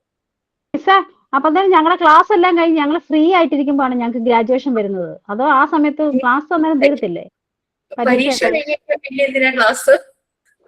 അപ്പം പിന്നെ അത് കഴിഞ്ഞാണോ മിസ്? അന്നേരം ഗ്രാജുവേഷൻ ഇച്ചിരി താമസിക്കത്തില്ല, ഒക്ടോബർ ഗ്രാജുവേഷൻ സെറമണി എന്ന് പറഞ്ഞ സർട്ടിഫിക്കറ്റും മാർക്ക് ലിസ്റ്റും മെഡലും മൊമെന്റും ഒക്കെ തരുവാണല്ലോ. എന്തായാലും പരീക്ഷയ്ക്ക് പോയിരിക്കാം. മിസ് അത് റെക്കോർഡ് പറഞ്ഞു തരാന്ന് പറഞ്ഞിട്ടുണ്ടായിരുന്നു 20 ബാച്ചിന്. ഓക്കെ. അപ്പൊ ബാക്കിയുള്ളവർക്ക് ലീവ് ആകാം. 20 ബാച്ചിന് ഞാൻ റെക്കോർഡ് പറഞ്ഞു കൊടുത്തോട്ടെ. റെക്കോർഡ് ആകുമ്പോ കുഴപ്പമില്ലല്ലോ. നിങ്ങളും ഡിമാൻഡ് ചെയ്യുന്ന നിങ്ങളുടെ നീഡ്സ് ആണ്. ഓക്കെ. അപ്പൊ ടെൻഷനൊന്നും ആകാതെ എല്ലാവരും ഇത് പതുക്കെ നിങ്ങൾക്ക് റിഫ്രഷ്മെന്റ് ക്ലാസ് കഴിഞ്ഞ് ഫസ്റ്റ് പേപ്പർ എഴുതി കഴിയുമ്പോൾ നിങ്ങളുടെ ടെൻഷൻ കുറയും. ഞാൻ ഉറപ്പ് പറയും. ഞാൻ വേറൊരു കാര്യം കൂടെ പറയാം. ഏറ്റവും കൂടുതൽ കുട്ടികൾ മാർക്ക് സ്കോർ ചെയ്യുന്നത് പാർട്ട് 3 ആണ്. ബാക്കി എന്തിനേക്കാൾ പാർട്ട് 1 കുഴപ്പമുണ്ടാവില്ല, കാരണം വെച്ചാൽ നമ്മുടെ ഡെയിലി ലൈഫുമായിട്ട് കണക്ട് ചെയ്ത കാര്യങ്ങളാണ് പാർട്ട് 1 വരുന്നത്. പക്ഷെ പാർട്ട് 3 നിങ്ങളുടെ ഉള്ളിലേക്ക് കയറും, അത് ഉറപ്പാണ്. നമ്മുടെ കുട്ടികളെ നമ്മൾ റിലേറ്റ് ചെയ്ത് പലതും മനസ്സിലാക്കിയിട്ടുണ്ട്. അപ്പൊ അതുകൊണ്ട് എല്ലാ കുട്ടികളും ഏത് ബാച്ച് എടുത്ത് നോക്കിയാലും പാർട്ട് 3 ഏറ്റവും സ്കോർ വന്നിരിക്കുന്നത്. 90 above ആണ് മിക്കവരുടെ മാർക്ക്. മാർക്കിനല്ല ഞാൻ നോക്കുന്നത്. അപ്പൊ ആ മാർക്ക് കാണുമ്പോൾ എന്റെ ഒരു സന്തോഷം എന്ന് പറഞ്ഞാൽ നിങ്ങൾക്ക് മോണ്ടിസോറി മെത്തേഡ് എന്താന്ന് മനസ്സിലായിട്ടുണ്ട്. കാരണം നമുക്ക് പാർട്ട് 3 കാണാതെ പഠിക്കേണ്ടതായിട്ട് എന്തെങ്കിലും ഉള്ളതായിട്ട് നിങ്ങൾക്ക് തോന്നുന്നുണ്ടോ? അതിലൂടെ നമ്മൾ അതിലൂടെ ഇങ്ങനെ കടന്നുപോയി നമ്മൾക്കൊരു ട്രാൻസ്ഫോർമേഷൻ വന്നു. അതാണ് പാർട്ട് 3 ഒരു ഇമ്പാക്ട് എന്ന് പറയുന്നത്. ഡോക്ടർ മോണ്ടിസോറിയുടെ കണ്ണുകളിലൂടെ നിങ്ങൾ കാര്യങ്ങൾ കാണാനായിട്ട് തുടങ്ങും. അപ്പൊ ജെറിൻ പറഞ്ഞത് കറക്റ്റ്, ജെറിൻ അത് പറഞ്ഞു. ഡോക്ടർ മോണ്ടിസോറിയുടെ കണ്ണുകളിലൂടെയാണ് ജെറിൻ അത് പറഞ്ഞത്. Okay fine. ഇപ്പൊ 18 മാത്രമേ ഉള്ളൂ എന്ന് ഞാൻ വിചാരിക്കുന്നു. അപ്പൊ ഞാൻ റെക്കോർഡിന്റെ ഡീറ്റെയിൽസ് പറയാം. നമുക്ക് ഇനി 2 റെക്കോർഡിന്റെ ഡീറ്റെയിൽസ് അല്ലേ പറയാനുള്ളത്? സ്റ്റോറി ടൈമോ ഞാൻ പകുതി വരെ പറഞ്ഞോ? മൂന്ന് റെക്കോർഡ് ഞങ്ങൾക്ക് തന്നു. കിഡ്സ് ആക്ടിവിറ്റിയും അപ്പാരറ്റസും മറ്റേ പസിൽസ് ഒക്കെ. ഓക്കെ, പറഞ്ഞുതരാം. പെട്ടെന്നല്ല, ദിവസം കുറച്ച് സമയം സ്പെൻഡ് ചെയ്ത് അത് എഴുതിക്കോളൂ. കാരണം എന്താണെന്ന് വെച്ചാൽ ഇപ്പം ഏത് ബാച്ചിന് വൈവ നടക്കുമ്പോഴും അയ്യോ വർക്ക് കഴിഞ്ഞില്ല എന്ന് പറഞ്ഞ് ഈ ഒരു പരാതിയല്ല ഇത് പറയും, വിഷമം പറയും. എനിക്ക് വൈവ നീട്ടിത്തരാമോ ഇങ്ങനെ പറഞ്ഞുകൊണ്ടേയിരിക്കും. നമുക്ക് വർക്ക് കഴിഞ്ഞില്ല എന്ന് പറഞ്ഞ് വൈവയുടെ ഡേറ്റ് മാറ്റാൻ പറ്റില്ല. അത് ഞാൻ നിങ്ങളോട് അഡ്വാൻസ് ആയിട്ട് പറയുകയാണ്. അങ്ങനെ നിങ്ങൾക്ക് സമയം വേണമെങ്കിൽ അടുത്ത ബാച്ചിന്റെ കൂടെ റീജോയിൻ ചെയ്യേണ്ടി വരും. അപ്പൊ സമയം കിട്ടും. അല്ലാതെ നമുക്ക് അല്ലെങ്കിൽ ചിലർക്ക് സുഖമില്ല, ഹോസ്പിറ്റൽ കേസ്, വീട്ടിൽ അങ്ങനത്തെ സിറ്റുവേഷൻ, അങ്ങനെയൊക്കെ ആവുമ്പോ നമ്മളൊന്ന് ജെന്യുവിൻ റീസൺ ആണല്ലോ. അല്ലാതെ വർക്ക് എനിക്ക് കംപ്ലീറ്റ് ചെയ്യാൻ പറ്റിയില്ല എന്നും പറഞ്ഞിട്ട് നമുക്ക് വൈവയുടെ ഡേറ്റ് നീട്ടാൻ പറ്റില്ല.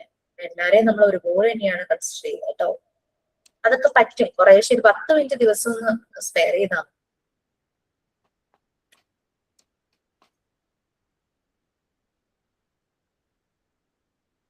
മിസ് അതുപോലെ ഒരു ഡൗട്ട് ചോദിച്ചിട്ട്, ഇപ്പം 10 അസൈൻമെന്റ് തന്നിട്ടില്ലേ മിസ്സേ, അതില് വേൾഡ് ഫേമസ് ആയിട്ടുള്ള ടീച്ചേഴ്സിന്റെ നമ്മളെ ബ്രീഫ് ചെയ്യണല്ലോ, ബയോഗ്രഫി. അപ്പൊ അതിൽ ഫോട്ടോ ഒട്ടിച്ചാൽ നല്ലതല്ലേ? അപ്പൊ ആ ഫോട്ടോ ഒട്ടിക്കുന്നത് ബ്ലാക്ക് ആൻഡ് വൈറ്റ് ആയ കുഴപ്പമുണ്ടോ? കുഴപ്പമില്ല, ഞാനെല്ലാം ബ്ലാക്ക് ആൻഡ് വൈറ്റ് ഒട്ടിച്ചിരുന്നത്, ഈ വേൾഡ് ഫേമസ് ടീച്ചേഴ്സിന്റെ ഫോട്ടോ. Okay miss. റെക്കോർഡ് ഒന്ന് എടുത്തോട്ടെ, ഈ സ്റ്റോറിയുടെയും റൈമിന്റെയും.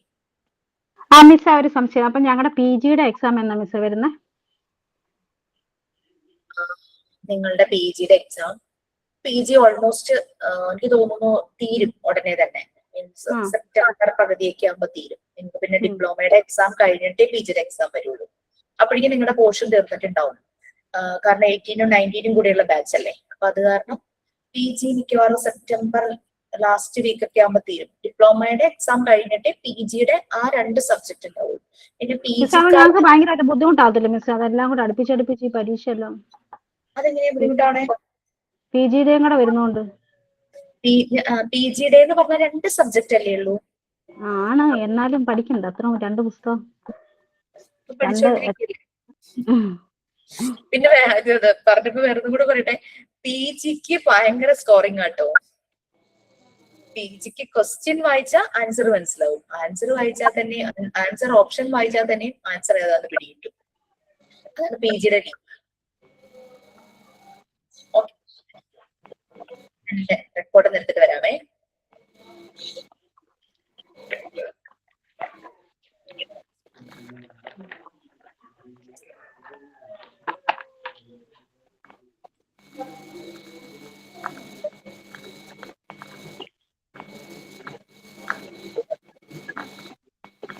എന്താണ് ഐശ്വര്യ, എന്തെങ്കിലും പറയാനുണ്ടോ? മ്യൂട്ടാക്കാൻ മറന്നുപോയി. വീഡിയോ ഓൺ ചെയ്തിട്ട് മറന്നു പോകുന്നില്ലല്ലോ. ഓൺ ചെയ്യാനും ഓൺ ചെയ്ത് മറന്നു പോകുന്നില്ല. മുമ്പേ ഓൺ ചെയ്തായിരുന്നു. ആണോ? ഓക്കെ. നമുക്ക് റൈം ബുക്കാണ്. ഇതില് കുട്ടികൾക്ക് വേണ്ടുന്ന റൈംസ് ആണ്. അവർക്ക് കുറേ ലൈൻസ് ഉള്ള റൈം ഒന്നും അവരുടെ തലയിൽ നിൽക്കില്ല. നിങ്ങൾ നഴ്സറി റൈം നോക്കൂ, ചെറിയ ചെറിയ റൈംസ് അല്ലേ? അപ്പൊ അതുകൊണ്ട് നമുക്കൊരു 6 ലൈൻസ് ആയാലും കുഴപ്പമില്ല, 8 ലൈൻസ് ആയാലും കുഴപ്പമില്ല, മാക്സിമം ഒരു 10-12 ലൈൻസ്, അതിൽ കൂടുതൽ കുട്ടികൾക്കുള്ളതല്ലേ വേണ്ട. നമ്മൾ ഈ റൈം എഴുതുന്നത് എന്തിനാന്ന് വെച്ച് കഴിഞ്ഞാൽ ഇതിലൂടെ പല കാര്യങ്ങളും നമുക്ക് അവരെ പഠിപ്പിക്കാനായിട്ട് പറ്റും. പിന്നെ ഇല്ലിസ്ട്രേറ്റഡ് ആക്ഷൻ റൈം ബുക്ക് എന്നാണ്, അതായത് ഇല്ലിസ്ട്രേഷൻ വേണം, അതായത് ഓരോ റൈമിനെയും കണക്ട് ചെയ്യുന്ന പിക്ചേഴ്സ് വേണം. റൈമിനെ കണക്ട് ചെയ്യുന്ന പിക്ചേഴ്സ് എന്ന് പറയുമ്പോൾ അത് നിങ്ങൾക്ക് കട്ട് ആൻഡ് പേസ്റ്റ് ചെയ്ത് ഒട്ടിക്കാം, അല്ലെങ്കിൽ വരയ്ക്കാം കേട്ടോ, എന്ത് വേണമെങ്കിലും, ദാറ്റ്സ് അപ് ടു യു. നമ്മൾ റൈറ്റ് സൈഡിൽ റൈം എഴുതും, ലെഫ്റ്റ് സൈഡിൽ അതിനെ കണക്ട് ചെയ്യുന്ന പിക്ചേഴ്സ് ഒട്ടിക്കും. അപ്പൊ ഓരോ തീമിനും 2 റൈംസ് വീതം ഇംഗ്ലീഷിലാണ് എഴുതേണ്ടത്. First one alphabetical song. ഉദ്ദേശം കുട്ടികളെ ആൽഫബറ്റ്സ് ആക്ഷൻ സോങ്ങിലൂടെ പഠിപ്പിക്കുക എന്നുള്ളതാണ്. ഞാൻ ഭയങ്കരമായ എഴുത്തുകാരി എന്ന് ഞാൻ അവകാശപ്പെടുന്നില്ല. ഞാൻ ആദ്യമായിട്ടാണ് ഈ മോണ്ടിസോറി പഠിച്ചപ്പോൾ ഈ റൈമും സ്റ്റോറിയും ഒക്കെ എഴുതിയിട്ടുള്ളത്. ഞാൻ എഴുതിയത് ഒരു മോഡൽ എന്നുള്ള രീതിയിൽ നിങ്ങളെ ഒന്ന് കേൾപ്പിക്കാം. ടോണൊന്നുമില്ല, അങ്ങനെ പാടാനൊന്നും വലിയ രസമായിട്ടൊന്നും അറിയുന്നു.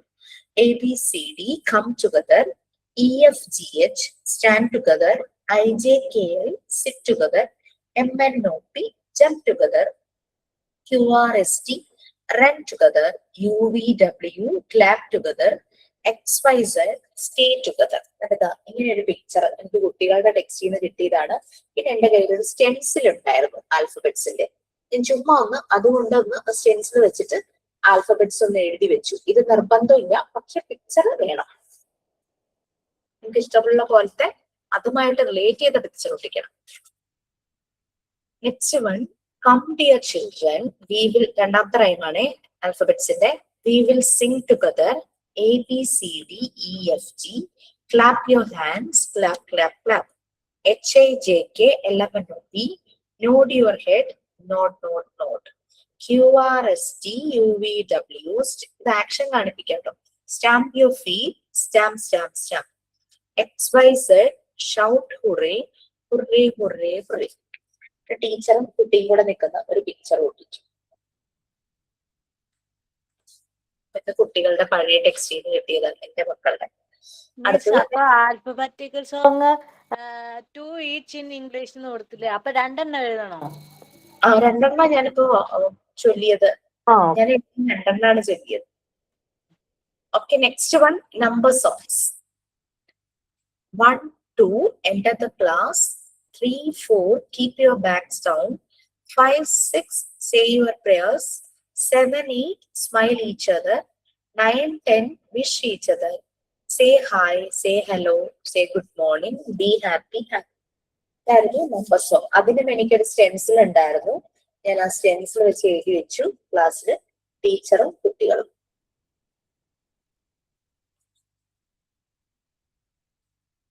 നെക്സ്റ്റ് വൺ കുറച്ചൊന്ന് വെറൈറ്റി ആയിട്ട് ചെയ്യാൻ ശ്രമിച്ചതാണ്. Say 1 plant a tree, say 2 water daily, say 3 care it well, say 4 plant more trees, say 5 make a beautiful garden, say 6 make it awesome, say 7 touch and see the beauty, say 8 feel the fragrance, say 9 don't pluck the flowers, say 10 love them all.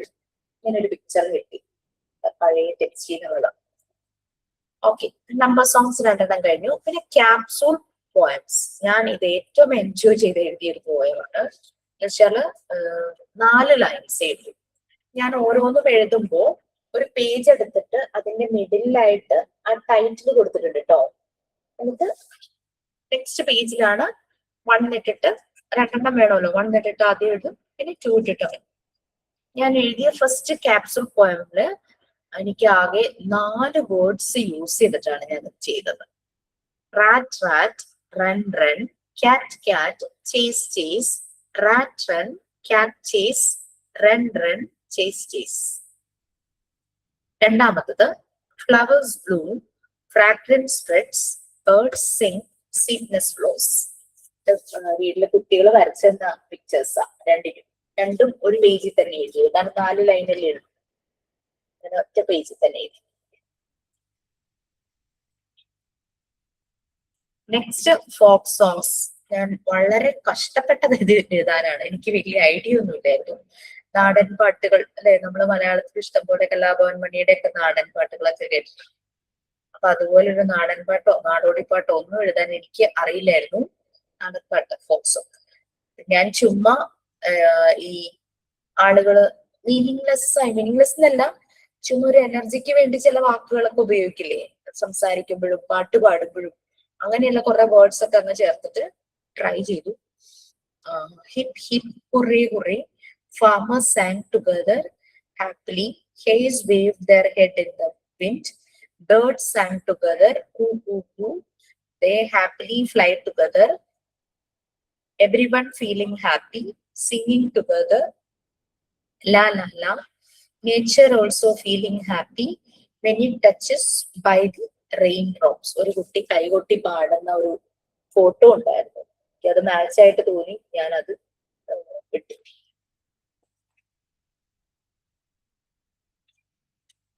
പിന്നെ ഈ മീൻ പിടിക്കുന്നവര് fishermen മീൻ പിടിക്കാനായിട്ട് കടലിൽ പോകുമ്പോൾ അവര് ഇങ്ങനെ ഒരു പാട്ടൊക്കെ പാടിയല്ലേ പോകുന്നത്. ഒരു നാടൻ പാട്ട് പോലത്തെയാണല്ലോ, അങ്ങനെയൊക്കെ ഉദ്ദേശിച്ച് എഴുതിയതാണ്. പക്ഷെ വലിയ വർക്കൗട്ട് ആയില്ല. ഹിയ ഹിയ ഹിയ ഹിയ, fishermen be together ha ha ha, they sang together hiya hiya ha ha ha, they row their boat to sea for catching fish, singing yo yo la la, shouting hurray. അങ്ങനത്തെ കുറച്ച് words ഒക്കെ ചേർത്ത് ഒരു നാടൻ പാട്ട് പോലെ ആക്കാൻ ശ്രമം നടത്തിയതാണ്. നെക്സ്റ്റ് റിഡിൽ സോങ്സ്, നമ്മൾ കടങ്കഥകള് പാട്ട് പോലെ, പക്ഷെ അവസാനം നമുക്ക് അതിന്റെ ആൻസർ കിട്ടണം ആ രീതിയിൽ. I can fly high, I am not a bird, I am colorful, I have no wings, everyone likes me, all are my friends, but I need thread and you, then only I can fly, tell me my friend, who am I? Kite, kite, that കുട്ടികളോട് ചോദിക്കാലോ. Kite, kite, beautiful kite. Clear out. Next one, രണ്ടാമത്തെ riddle song. I am yellow and like a bowl, my house is at sky, I give life to grow, I will shine all the day, I will hide in the night, you cannot reach at me, sorry I am too hot my dear, yes it is shining sun.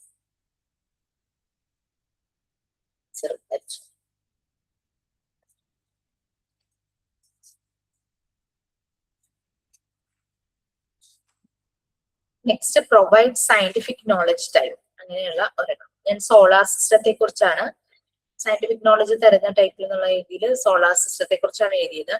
1 2 3 4 5 6 7 8, there are 8 planets, our earth is one of them, earth is round in shape, it looks like a football, sun is a big hot star, stars give out their own light, sun gives heat and light, all the planets revolve around the sun. അങ്ങനെ solar സിസ്റ്റത്തിന്റെ ഒരു picture കിട്ടി, അങ്ങനെ അത് വെച്ചു.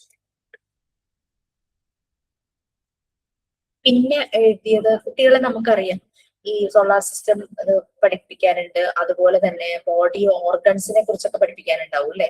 അങ്ങനെ next scientific knowledge എന്ന് പറഞ്ഞ് എഴുതിയത് ബോഡി ഓർഗൻസിനെ കുറിച്ചാണ്. We have 2 eyes, eyes help us to see. We have 2 ears, ears help us to hear. We have 1 nose, nose helps us to smell. We have 1 tongue, tongue helps us to taste. We have 2 hands, hands helps us to touch.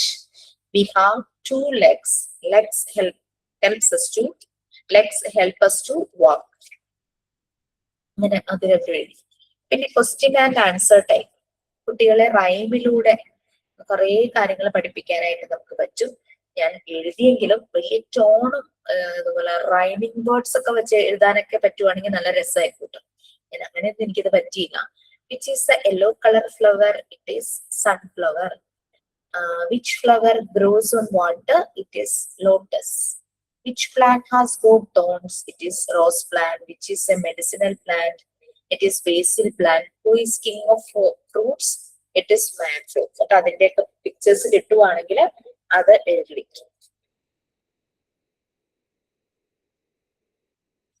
ഇതിപ്പോ ഫ്ലവേഴ്സിനെ കുറിച്ചോ ഫ്രൂട്ട്സിനെ കുറിച്ചോ തന്നെ ആവണമെന്നില്ല കേട്ടോ. വേറെ എന്തിനെ കുറിച്ച് വേണമെങ്കിലും ആകാം. ബോഡി ഓർഗൻസിനെ കുറിച്ചോ 5 സെൻസസിനെ കുറിച്ചോ അങ്ങനെ എന്ത് വേണമെങ്കിലും ആകാം. മിസ് നെക്സ്റ്റ് മിസ്സേ അത് ക്വസ്റ്റ്യൻ ആൻഡ് ആൻസർ പോലെ മതിയല്ലോ, പാട്ട് പോലെ അല്ലല്ലോ. ഇപ്പൊ മിസ് പറഞ്ഞത് പ്രൊവൈഡ്സ് അല്ല, ഇത് സയന്റിഫിക് നോളജ് എന്ന് പറഞ്ഞു. അല്ല, ക്വസ്റ്റ്യൻ ആൻഡ് ആൻസർ ടൈപ്പ്. നിങ്ങൾ എഴുതുമ്പോ പാട്ട് പോലെ റൈമിംഗ് വേർഡ്സ് യൂസ് ചെയ്ത് എഴുതിയാൽ കുറച്ചുകൂടെ ഭംഗി ഉണ്ടാവും. എനിക്കത് പറ്റിയില്ലെന്നാ ഞാൻ പറഞ്ഞത്. ജോസ്മി പറഞ്ഞു. ആ സ്വപ്നേച്ചി ചോദിച്ചു, ഞാൻ അതന്നെ ചോദിക്കാൻ വന്നത്. ഓക്കെ, എനിക്കത് അങ്ങനെ റൈമിംഗ് വേർഡ്സ് നമ്മൾ പ്രാസം ഒപ്പിച്ച് എഴുതുക എന്നൊക്കെ പറയില്ലേ, റൈമിംഗ് വേർഡ്സ് വെച്ച് എഴുതുവാണെങ്കിൽ കുറച്ചുകൂടെ നന്നായിരിക്കും. അതൊന്ന് കുറച്ച് ചിന്തിക്കുക. എനിക്ക് കുറെ ഒക്കെ ഒന്നും ആലോചിച്ചിട്ട് എനിക്ക് അങ്ങനെ പറ്റാത്ത കാരണം ഞാൻ ഇങ്ങനെ എഴുതി വെച്ചു എന്നേ ഉള്ളൂ കേട്ടോ. Next, who guards our house? It is dog. Who has got black and white stripes? It is zebra. Who has got colorful wings? It is butterfly. Who has got beautiful feathers? It is peacock. Who is the biggest land animal? It is elephant. And the pictures of it.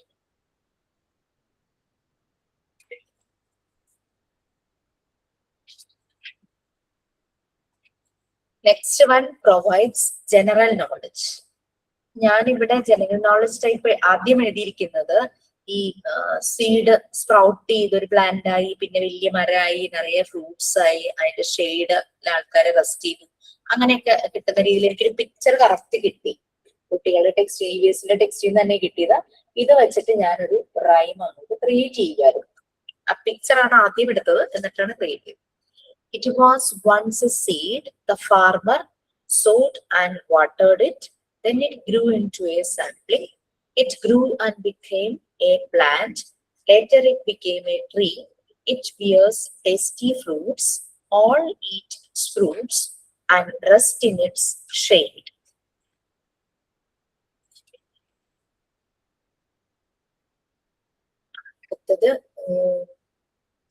Second one അതില് ഞാൻ നമുക്ക് ഈ അനിമൽസിന്റെ shelter പഠിപ്പിക്കാനുണ്ടാവില്ലേ കുട്ടികൾക്ക്, അത് വെച്ചിട്ട് ഞാൻ ഒരെണ്ണം create ചെയ്തതാണ്.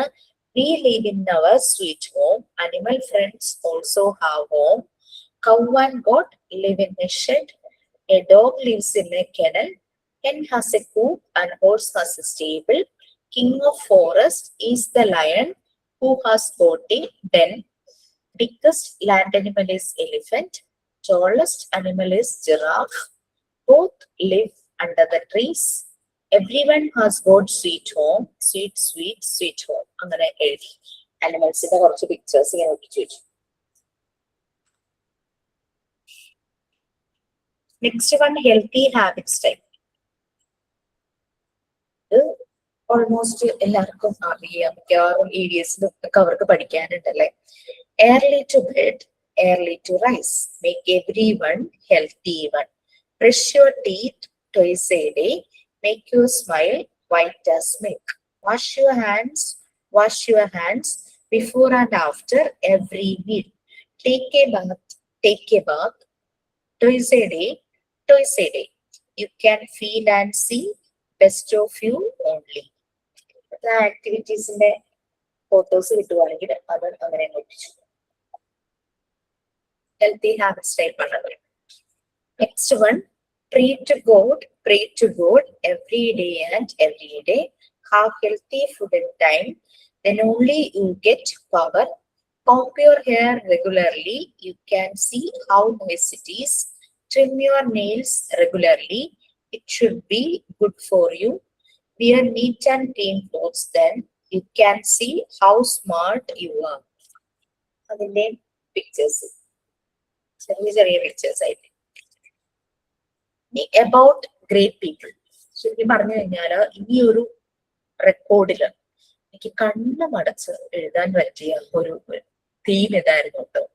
About great people. വേറൊന്നുമല്ല, ഹൃദയത്തിൽ തന്നെയുള്ള 2 വ്യക്തികളെ കുറിച്ചാണ് എഴുതിയത്. അതുകൊണ്ടായിരിക്കാം അത് പെട്ടെന്ന് അത് വന്നു. First one, Jesus Christ. Oh Jesus, you son of God. He is unique and kind. He heals a wound and pain. He speaks about love only. He says, you shall love your neighbors as yourself. He says, love God with all your heart, soul, and mind. Heed the love and guide. ഇതിന്റെ ഒരു ചെറിയ picture അത്രയും. Next one ഞാൻ mother Teresa. കാണണമെന്ന് ആഗ്രഹിച്ചിരുന്ന ഒരു വ്യക്തിത്വത്തിൽ ഒരാളാണ്, പക്ഷെ കാണാൻ പറ്റില്ല. The symbol of love and affection, it's only you, mother. She was always there for poor and needy. She believes she belonged to the world, always keeping smile on her face. We can feel the affection in her arms. She will show what real love can do. ചെറിയൊരു picture mother Teresa. ഇനി about animals. പ്രിയ ക്ലാസ്സിൽ എന്റെ മോനെയൊക്കെ പഠിപ്പിച്ച സമയത്ത് ഓരോ animals ഉണ്ടാക്കുന്ന sound അവർക്ക് പഠിക്കാനായിട്ടായിരുന്നു. അപ്പൊ അങ്ങനെ ഞാൻ അത് വെച്ചറിഞ്ഞ് എഴുതാൻ നോക്കി. We can make so many sounds. Animals can make their own sounds. Dog barks, wow, wow, wow. Cat mews, mew, mew, mew. Cow mows, moo, moo, moo. Sheep says, ba, ba, ba. Horse says, neigh, neigh, neigh. Donkey says, bray, bray, bray. Elephants trumpet loudly. Lion and tiger roar aloud. ഞാൻ എഴുതിയത് തന്നെ നിങ്ങൾ എഴുതണമെന്നൊന്നുമില്ല കേട്ടോ. നിങ്ങൾക്ക് എന്താണോ animals ആണ് theme, about animals. അപ്പൊ ആരോ ചോദിച്ചു ഒറ്റ ഒരു അനിമലിനെ കുറിച്ച് എഴുതിക്കോട്ടെ, അങ്ങനെ എഴുതാമെന്ന് ചോദിച്ചു. അങ്ങനെ എഴുതാം, നമ്മളുടെ തീം ആയിരിക്കണമെന്നേ ഉള്ളൂ. അല്ലാതെ ഞാൻ എഴുതിയ പോലെ സൗണ്ട് വേണം അങ്ങനെ നിർബന്ധമില്ല കേട്ടോ. ഞാൻ ആ അനിമൽസിനെ കുറിച്ചുള്ള തീമില് സൗണ്ട് വെച്ചിട്ട് എഴുതി, അത്രയും. ഈ രണ്ടാമത്തത് ഒരു അവയർനെസ് കിട്ടുന്ന രീതിയിൽ. Cow and goat give us milk, so was buffalo too. Sheep gives us wool, so was make into clothes. Dog guards our home, he is too close to men. Oxen helps farmers in fields, so as to make our work easy. Wild animals live in jungle, they are really good and cute. The pictures of the cat. Next, about birds.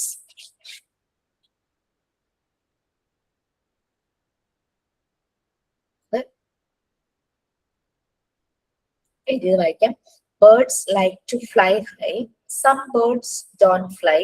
All lays eggs to hatch. Birds make chirping sounds. Crows make caw caw. Doves make coo coo. Ducks make quack quack. Hens make chick chick. Owls can sing only night.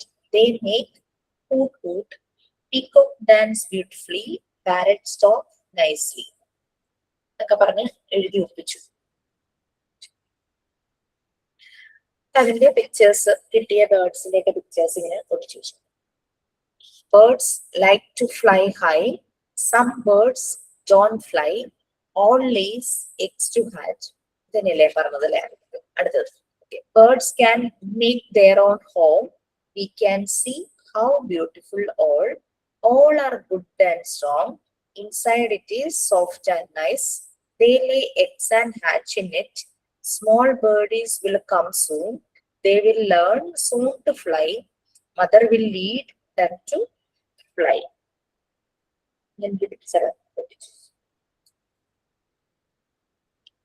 ഒട്ടിക്കല്ല, trace ചെയ്തിട്ട് colour ചെയ്തു. Next last one, prayer songs. ഇതിപ്പോ നിങ്ങൾ about animals, about birds എന്നൊക്കെ പറഞ്ഞില്ലേ, അതുപോലെ തന്നെ about flowers, about fruits, എന്ത് വേണമെങ്കിലും തീമിലാക്കിയിട്ട് കുട്ടികൾക്ക് കൊടുക്കാൻ പറ്റിയ രീതിയിലുള്ളത് അങ്ങനെ എഴുതാട്ടോ. ഈ പറയുന്നത് മാത്രം ചെയ്താൽ മതി എന്നല്ല, ഇഷ്ടമുള്ളത് ഇനിയും എഴുതണം എന്നുണ്ടെങ്കിൽ എഴുതാം. ആഡ് ചെയ്യണം ആ റെക്കോർഡ് ബുക്കിലേക്ക്, പേജസ് ഉണ്ടാവുമല്ലോ. നെക്സ്റ്റ് പ്രെയർ സോങ്സ് ആണ്. നത്തിങ് റിലീജിയസ് ആയിട്ടാണ് ശരിക്കും നമ്മുടെ റെക്കോർഡിൽ പ്രെയർ സോങ് എഴുതേണ്ടത്. അത് മാത്രമല്ല നമ്മൾ ക്ലാസ്സിലും അങ്ങനെ നത്തിങ് റിലീജിയസ് എന്നുള്ള രീതിയിൽ, നമ്മൾ സ്കൂളിലൊക്കെ അങ്ങനെ ആയിരുന്നല്ലോ prayer ചെയ്തിട്ടുണ്ടായിരുന്നു. Oh God, thank you so much for giving us the life. Thank you God for guiding us. Thank you God for saving us. Thank you God for the food we eat. Thank you God for the birds that sing. Gratitude expression പോലത്തെ. Thank you God for the flowers that bloom. Thank you God for everything. കുട്ടികൾ ഇങ്ങനെ പ്രേ ചെയ്യുന്നതിന്റെ photo കിട്ടിയായിരുന്നു, അത് വിനിപ്പിച്ചു. Next one, രണ്ടാമത്തത്. ഞങ്ങള് Montessori ചെയ്യുന്ന സമയത്ത് ഞങ്ങൾക്ക് ഈ പ്രെയർ ക്രിയേറ്റ് ചെയ്യുന്നത് ക്ലാസ് റൂം ആക്ടിവിറ്റി ആയിരുന്നു, വീട്ടിൽ പോയിട്ടല്ല. ഞങ്ങൾക്ക് 1.5 hours ടൈം തരും മാം. എന്നിട്ട് ഞങ്ങളോട് വട്ടത്തിലിരുന്നിട്ട് പ്രെയർ എഴുതാൻ പറയും. ഞങ്ങൾ പ്രെയർ എഴുതും, പാസ് ചെയ്യാൻ പറയും.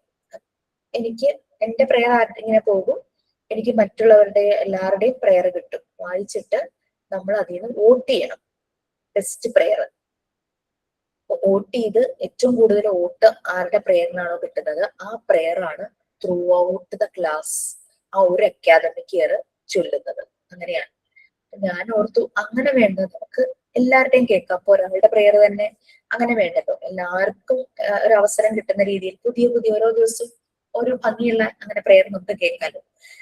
നല്ല രസം. അങ്ങനെ കൊണ്ട് ഒരു ബാച്ചിൽ അങ്ങനത്തെ ഒരു സിസ്റ്റം വെച്ചില്ല. പക്ഷെ ഞങ്ങളുടെ ഞങ്ങൾ ആ കോഴ്സ് ചെയ്ത സമയത്ത് എന്റെ പ്രെയറിനായിരുന്നു ഏറ്റവും കൂടുതൽ വോട്ട് കിട്ടിയത്. അങ്ങനെ ആ ഒരു അക്കാദമിക് ഇയർ മുഴുവനും എന്റെ പ്രെയറായിരുന്നു വായിച്ചിട്ടുണ്ടായത്. അതാണ് ഞാൻ റെക്കോർഡ് ബുക്കിൽ രണ്ടാമതായിട്ട് എഴുതിയ പ്രെയർ. അതെനിക്ക് പക്ഷെ നല്ലൊരു ഭയങ്കര മോട്ടിവേറ്റഡ് ആയിട്ട് ഞാൻ എഴുതിയൊരു പ്രെയർ ആയിരുന്നു കേട്ടോ. അവർക്ക് ഞങ്ങൾ ക്ലാസ്സിലിരുന്ന് എഴുതിയത്, വീട്ടിൽ പോയി ആലോചിച്ച് എഴുതുക എന്നുള്ളത്. പക്ഷെ സമയം ഉണ്ടായിരുന്നു, 1.5 hours തന്നിട്ടുണ്ടായിരുന്നു. When sun shines, feeling good, then sorrows will go away. When moon lights, feeling good, then calmness will fill in heart. When stars twinkle, feeling good, then smile comes on the face. When breeze blows, feeling good, then peace will come on mind. When flowers bloom, feeling good, then fragrance spread all over. When birds sing, feeling good, then sweetness will hear around. When lamp brights, feeling good, then shine comes on the face. When all together doing well, then happiness forever. ഇതായിരുന്നു ഞാൻ അതിന് കൊടുത്തിരുന്ന ഒരു picture. ഈ prayer എന്റെ മോൾ അന്ന് 7ാം ക്ലാസ്സിൽ പഠിക്കുകയായിരുന്നു. അപ്പൊ അവളുടെ സ്കൂളില് ആർട്സ് ഫെസ്റ്റിവലിന് ഇംഗ്ലീഷ് പോയം റെസിറ്റേഷൻ ഉണ്ടല്ലോ. അപ്പൊ എല്ലാവരും വേർഡ്സ്വർത്തിന്റെ കീറ്റ്സിന്റെ ഒക്കെ പോയമാണ് കോമ്പറ്റീഷന് വേണ്ടിയിട്ട് ചൊല്ലിയത്. അവൾ ഈ പ്രെയർ എടുത്തോണ്ട് പോയി. എന്നിട്ട് എന്റെ അമ്മ എഴുതിയതാന്ന് പറഞ്ഞു. അവള് പ്രെയർ ചെയ്തു വെക്കുന്നത് ഭയങ്കര പ്രൗഡ് മൊമെന്റ് ആയിരുന്നു കേട്ടോ. എന്നിട്ട് അവൾക്ക് 3rd പൊസിഷൻ കിട്ടി റെസിറ്റേഷൻ കോമ്പറ്റീഷന്റെ. ഈവൻ ഫസ്റ്റ് അല്ലെങ്കിലും ആ ഒരു 3rd പൊസിഷൻ ഞങ്ങൾക്ക് ഭയങ്കര ഒരു അഭിമാനമായിരുന്നു. കാരണം വേർഡ്സ്വർത്തിന്റെയും കീറ്റ്സിന്റെ ഒക്കെ പോയിന്റ് കൂടിയാണ് ഇത് പാടിയത്. ഇതാണ് റൈംസ്. ശരിക്കും പറഞ്ഞാൽ ഞാൻ റൈംസ് പറയാനുള്ള ഒരു സമയം കിട്ടിയുള്ളൂ. 8:30 തുടങ്ങി. എനിക്ക് വൈബ് ഉണ്ട് 19 ബാച്ചിലെ കുട്ടികൾക്ക്. അപ്പം റൈമിനെ കുറിച്ചൊരു ഐഡിയ ഒക്കെ കിട്ടിയല്ലോ, മനസ്സിലായില്ലേ? എന്തോ കിട്ടിന്ന് പറയായിരുന്നു മിസ്. ഒരു ഡൗട്ട് മിസ്, ഒറ്റ ഡൗട്ട്. നമ്മുടെ ഫസ്റ്റ് ടേമിന്റെ എക്സാമും സെക്കൻഡ് ടേമിന്റെ എക്സാമിന്റെ രണ്ടും കൂടെ ഒരുമിച്ചല്ല ഞങ്ങൾക്ക് ഫൈനൽ എക്സാം? ഫസ്റ്റ് ടേമിന്റെ എക്സാമും സെക്കൻഡ് ടേമിന്റെ എക്സാമും അതിന്റെ ക്വസ്റ്റ്യൻ ഒക്കെ വരത്തില്ല ഞങ്ങൾക്ക് ഫൈനൽ എക്സാമിന്? ഫസ്റ്റ് ടേമിന്റെ ക്വസ്റ്റ്യൻ കൂടെ വരത്തില്ല ഞങ്ങൾക്ക് ഫൈനൽ എക്സാമിന്? ഫൈനലിന് എക്സാം സബ്ജക്ട് വൈസ് ആണ്. അതായത് ടേം എക്സാമിനേഷൻ എന്ന് പറഞ്ഞാൽ നിങ്ങൾക്ക് ആ ടേമിൽ എന്ത് പോർഷൻസ് തീരുന്നു അതിനനുസരിച്ചല്ല എക്സാം വന്നത്. പാർട്ട് 1ഉം പാർട്ട് 2ഉം ആ ഭാഗത്തെ ഇംഗ്ലീഷും. പിന്നെ ടേം 2 എക്സാമിനേഷൻ എന്ന് പറഞ്ഞാൽ പാർട്ട് 3ഉം പാർട്ട് 4ഉം ഇംഗ്ലീഷും. അതല്ല ചോദിച്ചത്, ഫൈനലിന് സബ്ജക്ട് വൈസ് ആണ്. എത്ര സബ്ജക്ട് ഉണ്ട് ഡിപ്ലോമയ്ക്ക്? 7 സബ്ജക്റ്റ് ആണ്, ഇംഗ്ലീഷ് ഉൾപ്പെടെ 7 സബ്ജക്ട്. 7 ദിവസമായിരിക്കും എക്സാം. പി ജിക്കാർക്ക് PGയുടെ 2 പേപ്പർ അതിനുശേഷം. മിസ്സ ഞാൻ ചോദിച്ചതേ, ഞങ്ങൾക്ക് ഫസ്റ്റ് ടേമിൽ ഞങ്ങൾക്ക് ഓൾറെഡി പരീക്ഷ കഴിഞ്ഞല്ലോ, ടേം എക്സാം. അപ്പൊ അതിന്റെ അകത്തെ ക്വസ്റ്റ്യനും ഞങ്ങൾക്ക് ഈ ഫൈനൽ എക്സാമിന് വരുമെന്നാ ചോദിച്ചേ. ക്വസ്റ്റ്യൻ വരുമെന്ന് ഞാൻ പറയില്ല, ആ ടോപ്പിക് വരും. ഞാൻ ക്വസ്റ്റ്യൻ പ്രിപ്പയർ ചെയ്തിട്ട് സ്വപ്നയ്ക്കൊക്കെ നന്നാ പോരെ, ക്വസ്റ്റ്യൻ വരുമെന്നൊക്കെ ചോദിച്ചു. അല്ല മിസ്, അങ്ങനല്ല ചോദിച്ചത്. അത് നമ്മൾ ഒന്നുകൂടെ അന്നേരം കവർ ചെയ്യണ്ട. അത് ഞാൻ ചോദിച്ചതാ. എനിക്ക് BA എക്സാം സെപ്റ്റംബറിലാണ്. അപ്പൊ എനിക്ക് മൊത്തത്തിൽ ടെൻഷനാ മിസ്സേ. ഞാൻ അത് ഇതുവരെ തുറന്നു നോക്കിയിട്ടില്ല, അതുകൊണ്ടാണ് ഞാൻ ഈ സംശയം ചോദിച്ചത്. എനിക്ക് അറിയത്തില്ല എന്നാ ചെയ്യുന്നുള്ളത്. ടൈം ടേബിൾ ആയോന്ന് ഞാനൊന്ന് അന്വേഷിക്കട്ടെ. ആയിട്ടുണ്ടെങ്കിൽ Okay. ഞാൻ നിങ്ങൾക്ക് എത്രയും പെട്ടെന്ന് തരാൻ പറയാം. പ്ലാൻ ചെയ്യാലോ, ഷെഡ്യൂൾ ചെയ്യാലോ. ആ കാരണം നമ്മൾ ഇവിടുന്ന് പോർഷൻ ഇന്ന ഡേറ്റിൽ തീരും എന്ന് പറയുമ്പോഴാണ് ടൈം ടേബിൾ അവിടെ സെറ്റ് ചെയ്യുന്നത്. അപ്പൊ ഇതുവരെ Okay. അങ്ങനെ ഒരു ഇൻഫർമേഷൻ ടീച്ചേഴ്സിന്റെ സൈഡിൽ നിന്ന് കൊടുത്തിട്ടില്ല എന്ന് തോന്നുന്നു. അതുകൊണ്ട് അന്നൊന്ന് ടൈം ടേബിൾ സെറ്റ് ചെയ്യാതെ. ആ ആ പക്ഷെ പോർഷൻ ഇനി എത്ര ബാക്കിയുണ്ട് എന്ന് വെച്ച് നോക്കുമ്പോൾ നിങ്ങൾക്കൊരു ഐഡിയ കിട്ടും എപ്പൊ തീരുന്നുള്ളത്, അല്ലേ? നമുക്ക് ആകെ പാർട്ട് 3 തീരാനാണ് ഇത്തിരി സമയം എടുക്കുക. പാർട്ട് 3 ഇപ്പൊ എന്റെ പോർഷൻ ഫ്രൈഡേ കൊണ്ട് ഞാൻ തീർക്കും. ബാക്കി പാർട്ട് 3 തീരാൻ എന്തെങ്കിലുമൊക്കെ ഉണ്ടോ? പാർട്ട് 3 സെക്കൻഡ് ചാപ്റ്റർ ഉണ്ട്, പിന്നെ 8 ചാപ്റ്റർ 9. സെക്കൻഡ് ചാപ്റ്റർ മിസ്സിനി മറന്നുപോയതാണ്, ചോദിച്ചോ. 9th ചാപ്റ്റർ ഉണ്ടല്ലേ, ചിലപ്പോ 9 എടുക്കാൻ ഞാൻ കേറുമായിരിക്കും കേട്ടോ, ചിലപ്പോ. I am not sure. Movement chapter ഇല്ലേ, മൂവ്മെന്റ്, ആ അതും കൂടി ഉണ്ട് പാർട്ട് 3. അത് അറിയില്ല, ഞാൻ ചോദിച്ചോട്ടെ ടീച്ചേഴ്സിനോട്. അതർ ടീച്ചേഴ്സ് ഈ നിങ്ങളുടെ ബാച്ചിലുള്ളത് ഞാൻ ഏതെങ്കിലും പോർഷൻ എടുക്കേണ്ടതുണ്ടോ എന്നുള്ളത്. കാരണം നമ്മള് ഫ്രൈഡേ നമ്മളെടുത്ത് തീരുമല്ലോ. പാർട്ട് 4 ഉണ്ട് എടുക്കാൻ. പാർട്ട് 4 പറയണ്ടോ? അതില് സ്കൂൾ മാനേജ്മെന്റും ഓഫീസ് മാനേജ്മെന്റും മാത്രമേ എടുത്തിട്ടുള്ളൂ. ഓ അത് ശരി, അത്രേ ആയിട്ടുള്ളൂ. അല്ലേ, അത്രയല്ലേ ആയിട്ടുള്ളൂ, ബാക്കിയുള്ളവരൊന്നും പറയുന്നില്ല. എനിക്കൊരു ഡൗട്ട്, ഞാൻ അത്ര എഴുതി വെച്ചിട്ടുള്ളൂ 2 എണ്ണം. ഉള്ളൂ ഫസ്റ്റ് 2 ചാപ്റ്റർ എടുത്തിട്ടുള്ളൂ, പാർട്ട് 4 എനിക്ക് ഒക്ടോബറിലായിരിക്കും കേട്ടോ എക്സാം. അറിയില്ല, ചോദിച്ചിട്ട് പറയാം. കൺഫർമേഷൻ ഞാൻ പറയുന്നില്ല കേട്ടോ, ഞാൻ ചോദിച്ചിട്ട് പറയാം. ഓക്കെ, വേറെ എന്തെങ്കിലും ഉണ്ടോ?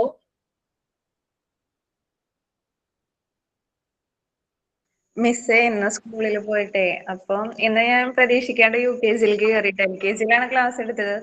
അപ്പൊ UKG-ത്തെ മെയിൻ ആയിട്ടുള്ള മിസ് ഇന്ന് ഉച്ചയ്ക്ക് തൊട്ട് ലീവാണ്. അപ്പൊ ആ മിസ്സിന്റെ ക്ലാസ് കയറി. കുട്ടികളാണെങ്കിൽ ഞാൻ ചെന്നപ്പോ തൊട്ട് കളിക്കുക മിസ്സേ കളിക്കുക എന്നൊക്കെ പറഞ്ഞ അവര് പുറത്തേക്ക് കൊണ്ടുപോകാനായിട്ട്. അപ്പോഴേക്കും അപ്പുറത്തെ ക്ലാസ്സിലെ മിസ് വന്നിട്ട് എല്ലാവരെയും കെടുത്തിട്ടാ ഉറങ്ങണം എന്നൊക്കെ പറഞ്ഞിട്ട്. ഞാൻ നിങ്ങളുടെ മിസ്സിന്റെ പോലെയല്ല, ഞാൻ അടിക്കും, ഞാൻ ശരിക്കും അടിക്കുന്ന പറഞ്ഞ അടിക്കുന്നൊക്കെ പറഞ്ഞിട്ടാ.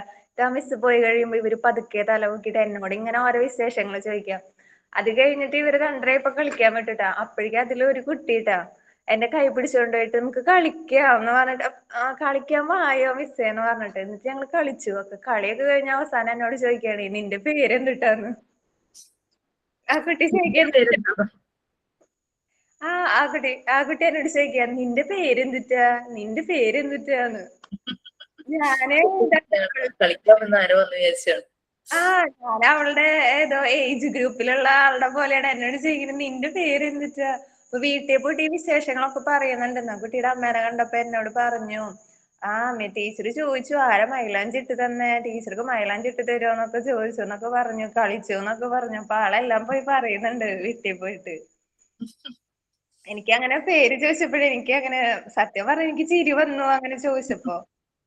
നിന്റെ പേര് എന്നിട്ടാന്ന് ചോദിച്ചു. പിന്നെ ഞാൻ പറഞ്ഞു കൊടുത്തു, ജോസ്മി ടീച്ചർ എന്നാട്ടാ പേരെന്ന് പറഞ്ഞപ്പോ ജോസ്മി ടീച്ചർ അല്ലേ അങ്ങനെ പറഞ്ഞ് തലയാട്ടിട്ട് പോയി ആള്. ശരി, ഞാൻ പറഞ്ഞു ഞാൻ മൺഡേ വരെ ഉള്ളൂ, ഇനി വരില്ല കേട്ടോന്ന് പറഞ്ഞപ്പോ അതെന്താ ടീച്ചർ വായോ, ടീച്ചർ എല്ലാ ദിവസവും ഞങ്ങളുടെ ക്ലാസ്സിലേക്ക് വരണം. അങ്ങനെ. ഓക്കെ, അപ്പൊ നമുക്ക് നെക്സ്റ്റ് ക്ലാസ്സിൽ കാണാം. 8:30 ഞാൻ പറഞ്ഞില്ലേ വൈബുണ്ട്. So thank you so much. Thank you thank you ma'am. Thank you, ma'am. Good night Thank you, ma'am. ma'am. Good night aura.